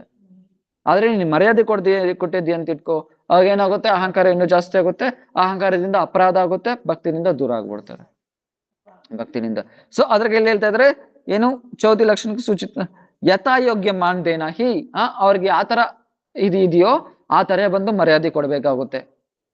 ಮರ್ಯಾದೆ ಕೊಡ್ಬಿಟ್ಟು ಏನು ನಾಮ ಸಂಕೀರ್ತನ ಮಾಡ್ಬೇಕು. ಏ ಜೀವ ಮಾತ್ರಕ್ಕೆ ಕೃಷ್ಣ ದಾಸ್ ಸಮಜ್ಕರ್ ಕಿಸಿ ಸೆ ಬಿ ದ್ವೇಷ ಯಾ ಪ್ರತಿಹಿಂಸಕ ಭಾವನಾ ನಹಿ ರಕ್ತ ಹೇ. ಇವಾಗ ಹೇಳ್ದೆ ಬಂದು ಏನು ಇವಾಗ ಕನಿಷ್ಠ ಅಧಿಕಾರ ಬೈದ್ರೆ ಒಳ್ಳೇದಂದ್ರೆ ಬಯೋದ ಕರೆಕ್ಟ್ ಅಂತ. ಆದ್ರೆ ಬಯೋದು ಯಾವ ತರ ಬೈಬೇಕಾಗುತ್ತೆ, ದ್ವೇಷದಿಂದ ಬೈಬಾರ್ದು. ದೇಶದಿಂದ ಬೈದ್ರೆ ಅವಾಗ ಏನಾಗುತ್ತೆ ಉಲ್ಟಾ ಅಪರಾಧನೇ ಆಗೋದು. ಉಲ್ಟಾ ಅಪರಾಧನೇ ಆಗೋದು. ಸೊ ದ್ವೇಷದಿಂದ ಬೈಬಾರ್ದು. ಅಂದ್ರೆ ಅವ್ರ ಹಿತಕ್ಕೋಸ್ಕರ ಬೈಬೇಕಾಗುತ್ತೆ. ಅವ್ರ ಹಿತಕ್ಕೋಸ್ಕರ ಬೈಬೇಕಾದ್ರೆ ಮತ್ತೆ ಏನು ಮಾತ್ಸರಿ ಇರಬಾರ್ದು. ಮಾತ್ಸರಿ ಅಂದ್ರೆ ಈರ್ಷೆ, ಜಲಸ್ ಇರಬಾರ್ದು. वे अपने मधुर वचनों द्वारा जगत मंगलकारी आचरण से सबको संतुष्ट रखते हैं. ಸೊ ಎಲ್ಲಾರನ್ನು ಏನ್ ಮಾಡ್ಬೇಕಾಗುತ್ತೆ, ಜೀವ ಮಾತ್ರ ಕೃಷ್ಣ ದಾಸ್ ಸಮಜ್ಕರ್ ಎಲ್ಲಾರು ಬಂದು ಭಗವಂತನ ನಿತ್ಯ ದಾಸ. ಅದ್ರಕ್ಕೆ ಹೇಳ್ತಾರೆ ತಾನೆ ಹೋಯ ಚೇನ ಹೋಯ್ಯ ಬೇನ ಪ್ರಭುರ್ ಜಾತೋ ದಾಸ ಸಬಾರ ಚರಣ ಒಂದು ದಂತೆ ಕೋರಿಗಾಸ. ಡೈಲಿ ಕೀರ್ತನೆ ಎಲ್ಲ ಆಡ್ತಿರಲ್ವಾ, ವೃಂದಾವನ ವಾಸಿ ಜಾತೋ ವೈಷ್ಣವೇರ ಗಣ. ಸೊ ಅದ್ರ ಮೇಲೆ ಕೀರ್ತನೆ ಎಲ್ಲ ಆಡ್ತಾರಲ್ವಾ, ವೃಂದಾವನದಲ್ಲಿ ಇರೋ ಎಲ್ಲಾ ವಾಸಿಗಳಿಗೂ ಬಂದು ನಾನು ಎಲ್ಲಾ ವೈಷ್ಣವರಿಗೂ ನಾನು ಪ್ರಣಾಮ ಮಾಡ್ತೀನಿ. ಮತ್ತೇನು ನವದೀಪ್ ಜಗನ್ನಾಥ್ಪುರದಲ್ಲಿರೋ ಎಲ್ಲಾ ವೈಷ್ಣವರಿಗೂ ಬಂದು ನಾನೊಂದು ಪ್ರಣಾಮ ಮಾಡ್ತೀನಿ. ನವದೀಪದಲ್ಲಿರೋ ಎಲ್ಲಾ ಮಹಾಪ್ರಭು ಭಕ್ತರಿಗೂ ನಾನೇನ್ ಮಾಡ್ತೀನಿ ಪ್ರಣಾಮ ಮಾಡ್ತೀನಿ. ಮತ್ತೆ ಮಹಾಪ್ರಭು ಭಕ್ತರು ಎಲ್ಲೆಲ್ಲೆಲ್ಲ ಇದ್ದಾರೋ ಅವ್ರಿಗೆಲ್ಲಾನು ಏನ್ ಮಾಡ್ತೀನಿ ಜಯ ದೇಸೆ ಜಯ ದೇ ಬೈಸೆ ಗೌರಂಗೇರ ಗಾನ ಊರ್ಧ್ವ ಬಾಹು ಕೋರಿ ಒಂದಿ ಸಬಾರಚರಣ. ಸೊ ಎಲ್ಲೆಲ್ಲೆಲ್ಲ ಮಹಾಪ್ರಭು ವೈಷ್ಣವರು ಇದ್ದಾರೋ ಅವ್ರೆಲ್ಲಾ ಎಲ್ಲೆಲ್ಲ ಫಸ್ಟ್ 3 ಜಾಗ, ಆಮೇಲೆ ಮಹಾಪ್ರಭು ಎಲ್ಲೆಲ್ಲ ಭಕ್ತರು ಎಲ್ಲೆಲ್ಲೆಲ್ಲ ಇದ್ದಾರೋ ಅವ್ರಿಗೆಲ್ಲರೂ ನಾನೇನ್ ಮಾಡ್ತೀನಿ ಪ್ರಣಾಮ ಮಾಡ್ತೀನಿ. ಆಮೇಲೆ ಅಷ್ಟು ಮಾತ್ರನೇ ಇಲ್ಲ, ಇವಾಗ ಇನ್ನೆಲ್ಲ ಇನ್ನೇನಂದ್ರೆ ಹೊಯ್ಯ ಚೇನ ಹೊಯ್ಯ ಬೇನ ಪ್ರಭುರ್ ಜಾತ ದಾಸ. ಇದ್ರ ಮುಂಚೆ ಎಷ್ಟು ವೈಷ್ಣವರು ಬಂದಿದ್ರು, ನೆಕ್ಸ್ಟ್ ಇನ್ನೆಲ್ಲಾ ವೈಷ್ಣವ್ರು ಎಷ್ಟು ಜನ ಬರ್ತಾರೋ ಅವ್ರ ಎಲ್ಲರಿಗೂ ಪ್ರಣಾಮ ಮಾಡ್ತೀನಿ. ಸೊ ಒಂದು ಹೇಳಿದ್ದೀನಲ್ವಾ, ಶಿವ ಬಂದು ಆಕಾಶದಲ್ಲಿ ಹೋಗ್ತಾ ಇರ್ತಾರೆ, ಅಲ್ಲಿ ಪ್ರಣಾಮ ಮಾಡ್ತಾರೆ ಒಂದ್ ಜಾಗಕ್ಕೆ. ಪಾರ್ವತಿ ದೇವಿ ಕೇಳ್ತಾರೆ ಪ್ರಭು ಯಾರಿಗೆ ಪ್ರಣಾಮ ಮಾಡ್ತಾ ಇದ್ದೀರಾ? ಅವಾಗ ಇಲ್ಲೆಲ್ಲ ಖಾಲಿ ಜಾಗ ಇದೆಯಲ್ವಾ, ಯಾರಿಗೆ ಪ್ರಣಾಮ ಮಾಡ್ತಾ ಇದ್ದಾರೆ? ಅವಾಗ ಶಿವ ಏನ್ ಹೇಳ್ತಾರೆ 10,000 ವರ್ಷ ಮುಂಚೆ ಇಲ್ಲೊಂದು ವೈಷ್ಣವ್ ಹುಟ್ಟಿದ್ರು, ಅದ್ರಕ್ಕೋಸ್ಕರ ಪ್ರಣಾಮ ಮಾಡ್ತಾ ಇದ್ದೀನಿ. ನೆಕ್ಸ್ಟ್ ಆಮೇಲೆ ಇನ್ನೊಂದ್ ಜಾಗಕ್ಕೆ ಹೋಗ್ತಾರೆ, ಅಲ್ಲೊಂದು ಪ್ರಣಾಮ ಮಾಡ್ತಾರೆ. ಪ್ರಭು ಇಲ್ಲಿ ಯಾರಿಗೆ ಪ್ರಣಾಮ ಮಾಡ್ತಾ ಇದ್ದೀರಾ? ಇನ್ನೊಂದ್ 10,000 ವರ್ಷ ಆದ್ಮೇಲೆ ಇಲ್ಲೊಂದು ವೈಷ್ಣವ್ ಹುಡ್ತಾರೆ, ಅದಕ್ ಮಾಡ್ತಾ ಇದ್ದೀನಿ. ಅವ್ರಿಗೆ ಪ್ರಣಾಮ ಮಾಡ್ತಾ ಇದ್ದೀನಿ ಅಂದ್ರೆ ಏನು? ಸೊ ಆ ವೈಷ್ಣವ್ ಇವಾಗ ಯಾರಾಗಿರ್ಬೋದು, ಇವಾಗ ನಾವು ಯಾರು ನಿಂದನೆ ಮಾಡ್ತಾ ಇದ್ರು ಅವರೇ ಆಗಿರ್ಬೋದು. ಯಾಕೆ ಇವಾಗ ಈ ಬಾಡಿದಲ್ಲಿ ಏನಾದ್ರು ಓಕೆ, ಯಾಕೆ ಏನೋ ಪೂರ್ವಜನ್ಮ ಸಂಸ್ಕಾರದಿಂದ ಪಾಪದಿಂದ ಅನರ್ಥಗಳಿಂದ ಓಕೆ ತಪ್ಪು ಮಾಡ್ಬೋದು. ಆದ್ರೆ ಒಂದು 10,000 ವರ್ಷಕ್ಕಾದ್ರೂ ಪವಿತ್ರ ಹಾಗೆ ಆಗ್ತಾರೆ ತಾನೆ, ಹಾಗೆ ಆಗ್ತಾರೆ ತಾನೆ. ಅವರೇ ಮಹಾಪ್ರಭು. ನೆಕ್ಸ್ಟ್ ಶಿವ ಪ್ರಣಾಮ ಮಾಡ್ತಾ ಇದ್ದ ಅವ್ರಿಗೆ ಇರ್ಬೋದು. ಇವಾಗ ಯಾರು ನಿಂದನೆ ಮಾಡ್ತಾ ಇದ್ದಾರೋ ಅವರೇ ಬಂದಿರ್ಬೋದು ಅವಾಗ. ಸೊ ಅದ್ರಿಗೆ ಇಲ್ಲೇನ್ ಮಾಡ್ತಾರೆ ಹೊಯ್ಯ ಚೇನ ಹೊಯ್ಯ ಬೇನ ಪ್ರಭು ಜಾತ ದಾಸ. ಸೊ ಯಾವ ತರ ಬಂದು ಚಂದ್ರ ಇವತ್ತು ಅಮಾವಾಸ್ಯದಲ್ಲಿ ಇದೆ, ಆದ್ರೆ ಯಾವಾಗ್ಲೂ ಅಮಾವಾಸ್ಯದಲ್ಲಿ ಇರಲ್ಲಲ್ವಾ, ಪೌರ್ಣಮಿ ಹಾಗೆ ಆಗುತ್ತೆ ತಾನೆ. ಯಾಕೆ? ಸೊ ಜೀವಿ ನಿತ್ಯ ಸ್ವರೂಪ ಏನು? ಭಗವಂತನ ಸೇವೆ ಮಾಡೋದೇ ಜೀವಿ ನಿತ್ಯ ಸ್ವರೂಪ, ಭಗವಂತನಿಗೆ ಸೇವೆ ಮಾಡೋದೇ ಜೀವ ನಿತ್ಯ ಸ್ವರೂಪ. ಆದ್ರೆ ಇವಾಗ ಏನು ಉಲ್ಟಾ ಆಗ್ಬಿಟ್ಟೈತೆ. ಯಾವ ತರ ಬಂದು ನೀರು ಲಿಕ್ವಿಡ್ ಆಗಿರುತ್ತೆ, ಅದು ನೀರು ಧರ್ಮ. ಅದೇ ತರ ಜೀವಿತ ಧರ್ಮ ಏನು? ಭಗವಂತನಿಗೆ ಸೇವೆ ಮಾಡೋದು, ಅದು ಜೀವಿತ ಧರ್ಮ. ಅದು ನೀರು ಯಾವ ತರ ಬಂದು ಲಿಕ್ವಿಡ್ ಆಗಿರೋದು ಫ್ರಿಜ್ ಅಲ್ಲಿ ಹೋಗಿದ್ರೆ ಏನಾಗುತ್ತೆ, ಐಸ್ ಆಗ್ಬಿಡುತ್ತೆ. ಅದು ಎಷ್ಟವರೆಗೂ ಫ್ರಿಜ್ ಅಲ್ಲಿ ಇಕ್ಕಿರುತ್ತೋ ಅಷ್ಟವರೆಗೂ ಐಸ್ ಆಗಿರುತ್ತೆ. ಮತ್ತೆ ಯಾವ್ದೋ ಒಂದು ಯಾವಾಗ್ಲೂ ಪರ್ಮನೆಂಟ್ ಕರೆಂಟ್ ಇರಲ್ಲ. ಯಾಕೆ? ಭೌತಿಕ ವಸ್ತು ಯಾವಾಗ್ಲೂ ನಷ್ಟ ಆಗುತ್ತೆ. ಅವಾಗ ನಷ್ಟ ಆಗೋವಾಗಾದ್ರೂ ಐಸ್ ಕರಗುತ್ತೆ ತಾನೆ, ಮತ್ತೆ ನೀರ್ ಆಗ್ಲೇಬೇಕಲ್ವಾ. ಅದೇ ತರ ಜೀವಿನೂ ಉಲ್ಟಾ ಯಾವ್ದೋ ಒಂದು ಈ ಮಾಯಾ ಸಂಪರ್ಕದಿಂದ ಯಾವ ತರ ಈ ಫ್ರಿಜ್ ಸಂಪರ್ಕದಿಂದ ನೀರು ಐಸ್ ಆಯ್ತು, ಅದೇ ತರನೇ ಮಾಯಾ ಸಂಪರ್ಕದಿಂದ ಏನು ಜೀವಿ ಬಂದು ಕೃಷ್ಣ ದಾಸ ಅನ್ನೋದು ಮರ್ತ್ಬಿಟ್ಟು ಮಾಯಾ ದಾಸನಾಗ್ಬಿಟ್ಟಿದ್ದಾನೆ. ಆದ್ರೆ ಯಾವಾಗ ಕರೆಂಟ್ ಆಗುತ್ತೋ ಮತ್ತೆ ಜೀವಿ ಕೃಷ್ಣನೇ ದಾಸ ಆಗಿ ಆಗ್ತಾನೆ ಅಲ್ವಾ, ಆಗ್ತಾನೆ ಅಂತಾನೆ. ಅವಾಗ ಮತ್ತೆ ಯಾರ ದೋಷ ಇರುತ್ತೆ? ಅದ್ರಿಗೆ ಪ್ರಭುಪಾದ ಹೇಳ್ತಾ ಇದ್ದಾನೆ, ಯಾರದಲ್ಲಿ ದೋಷ ಇರಲ್ಲ, ದೋಷ ನಮ್ದಲ್ಲೇ ಇರೋದು. ಅದು ನಮ್ಗೆ ಉಲ್ಟಾ ಕಾಣಿಸ್ತಾ ಇದೆ ಅಷ್ಟೇ. ನಮ್ಗೆ ಉಲ್ಟಾ ಕಾಣಿಸ್ತಾ ಇದೆ. ಯಾಕೆ? ನಮ್ಮ ಹೃದಯದಲ್ಲಿರೋದು ಅಲ್ಲಿ ಉಲ್ಟಾ ಕಾಣಿಸ್ತಾ ಇದೆ ಅಷ್ಟೇ. ಅದಕ್ಕೆ ಏನು ಹೊಯ್ಯ ಚೀನ ಹೊಯ್ಯಬೇನ ಪ್ರಭುರ್ ಜತದ ಸಬಾರ ಚರಣ ಬಂದು ದಂತೆ ಕೊರಿಗ. ಸೊ ಎಲ್ಲಾರ್ಗೂ ಬಂದು ಏನ್ ಮಾಡ್ಬೇಕಾಗುತ್ತೆ? ಎಲ್ಲರಿಗೂ ಪ್ರಣಾಮ ಮಾಡ್ಬೇಕಾಗುತ್ತೆ. ಎಲ್ಲ ಇದ್ರ ಮುಂಚೆ ಯಾರೆಲ್ಲ ಬಂದಿರ್ತಾರೋ, ನೆಕ್ಸ್ಟ್ ಯಾರೆಲ್ಲ ಬರ್ತಾರೋ ಅವ್ರಿಗೆಲ್ಲರಿಗೂ ಬಂದೇನು ಪ್ರಣಾಮ. ಸೊ ಅದಕ್ಕೇನು ಎಲ್ಲಾರ್ಗೂ. ಸೊ इस जगत में अधिकारी ब्राह्मण आदि योग्यता संपन्न मनुष्यों के ब्रह्म रुद्र आदि देवताओं को नम्रता पूर्वक यथा योग्य सम्मान देते हैं, उनसे भगवत भक्ति को प्रार्थना करते हैं, विशेषतः शुद्ध भक्तों की सर्वतो भावेನ ಪ್ರೀತಿ ಪೂರ್ವಕ ಸೇವಾ करते हैं. ಸೊ ಎಲ್ಲರಿಗೂ ಸೊ ಏನು ಮರ್ಯಾದೆ ತಗೊಂಡ್ಯಾ ಮತ್ತೆ ಮರ್ಯಾದೆ ಕೊಟ್ಟು ಈ ತರ ಬಂದು ವೈಷ್ಣವರಿಗೆ ಸೇವೆ ಮಾಡ್ಬೇಕಾಗುತ್ತೆ, ಯಥಾಯೋಗ್ಯ ಸೇವೆ ಮಾಡ್ಬೇಕಾಗುತ್ತೆ. ಮುಖ್ಯವಾಗಿ ಸೊ ಏನು ಶುದ್ಧ ಭಕ್ತರಿಗೆ, ಶುದ್ಧ ಭಕ್ತರಿಗೆ ಏನು ಭಗವಂತನ ಸೇವೆ ಮಾಡ್ಬೇಕು. ಮತ್ತೆ ಶಿವದ ಹತ್ರ ಆಗಲಿ, ಸೊ ದೇವತೆಗಳು ಕೂಡ ನಾವೇನ್ ಮಾಡ್ಬೇಕು? ಅವ್ರ ಹತ್ರ ಕೂಡ ಭಕ್ತಿನ ಪ್ರಾರ್ಥನೆ ಮಾಡ್ಬೇಕು. ಅವ್ರನ್ನ ಯಾವಾಗ್ಲೂ ದೇವತೆಗಳನ್ನ ಸ್ವತಂತ್ರವಾಗಿ ಪೂಜೆ ಮಾಡಬಾರ್ದು, ಅಂದ್ರೆ ವಿಷ್ಣುದಿಂದ ಸ್ವತಂತ್ರ ಅಂತ ಪೂಜೆ ಮಾಡಬಾರ್ದು. ಅವ್ರನ್ನ ಕೂಡ ಏನಂತ ಯಾತರ ದೃಷ್ಟಿಯಿಂದ ನೋಡ್ಬೇಕು? ವಿಷ್ಣು ದಾಸರು ಅಂತ, ಭಗವಂತನ ದಾಸರು. ಅವ್ರು ಕೂಡ ಭಗವಂತ ಆತರ ಸೇವೆದಲ್ಲಿ ಅವ್ರನ್ನ ನಿಯುಕ್ತ ಮಾಡಿದ್ದಾರೆ. ಆತರ ಸೇವೆಯಲ್ಲಿ ಭಗವಂತ ಬಂದು ಅವ್ರನ್ನ ನಿಯುಕ್ತ ಮಾಡಿದ್ದಾರೆ. ಆತರ ದೃಷ್ಟಿಯಿಂದ ನೋಡ್ಬೇಕಾಗುತ್ತೆ ಅವ್ರನ್ನ. ಅಂದ್ರೆ ದೇವತೆಗಳಂದ್ರೆ ಕಡಿಮೆ ಅಂತ ಅವ್ರನ್ನ ಬಂದು ಏನು ಧಿಕ್ಕಾರ ಮಾಡೋದು, ಆತರ ಮಾಡಬಾರದು. इस प्रकार उक्त 4 लक्षण से युक्त होकर किया गया श्री कृष्ण नाम संकीर्तन ही परम पुरुषार्थ का साधन है. कलियुग पावन अवतार श्री चैतन्य महाप्रभु यही शिक्षा है. सो ಇದೆ ಸೊ ತೃಣಾದಪಿ ಸುನಿಚೇನ ತರೋರಪಿ ಸೃಷ್ಣಾಮಾನೇನ ಮಾನದೇನ ಕೀರ್ತನೀಯ ಸದಾ ಹರಿ. ಇದಕ್ಕೆ ವ್ಯಾಖ್ಯ. ಸೊ ಇವಾಗ 3 ಶ್ಲೋಕಗಳಾಯ್ತು. ಇನ್ನು 5 ಇದೆ. ನಿಮ್ ಮೈಂಡ್ ಅಲ್ಲಿ ಎಷ್ಟಿದೆ ಅದು ಫಸ್ಟ್ ಹೇಳಿ.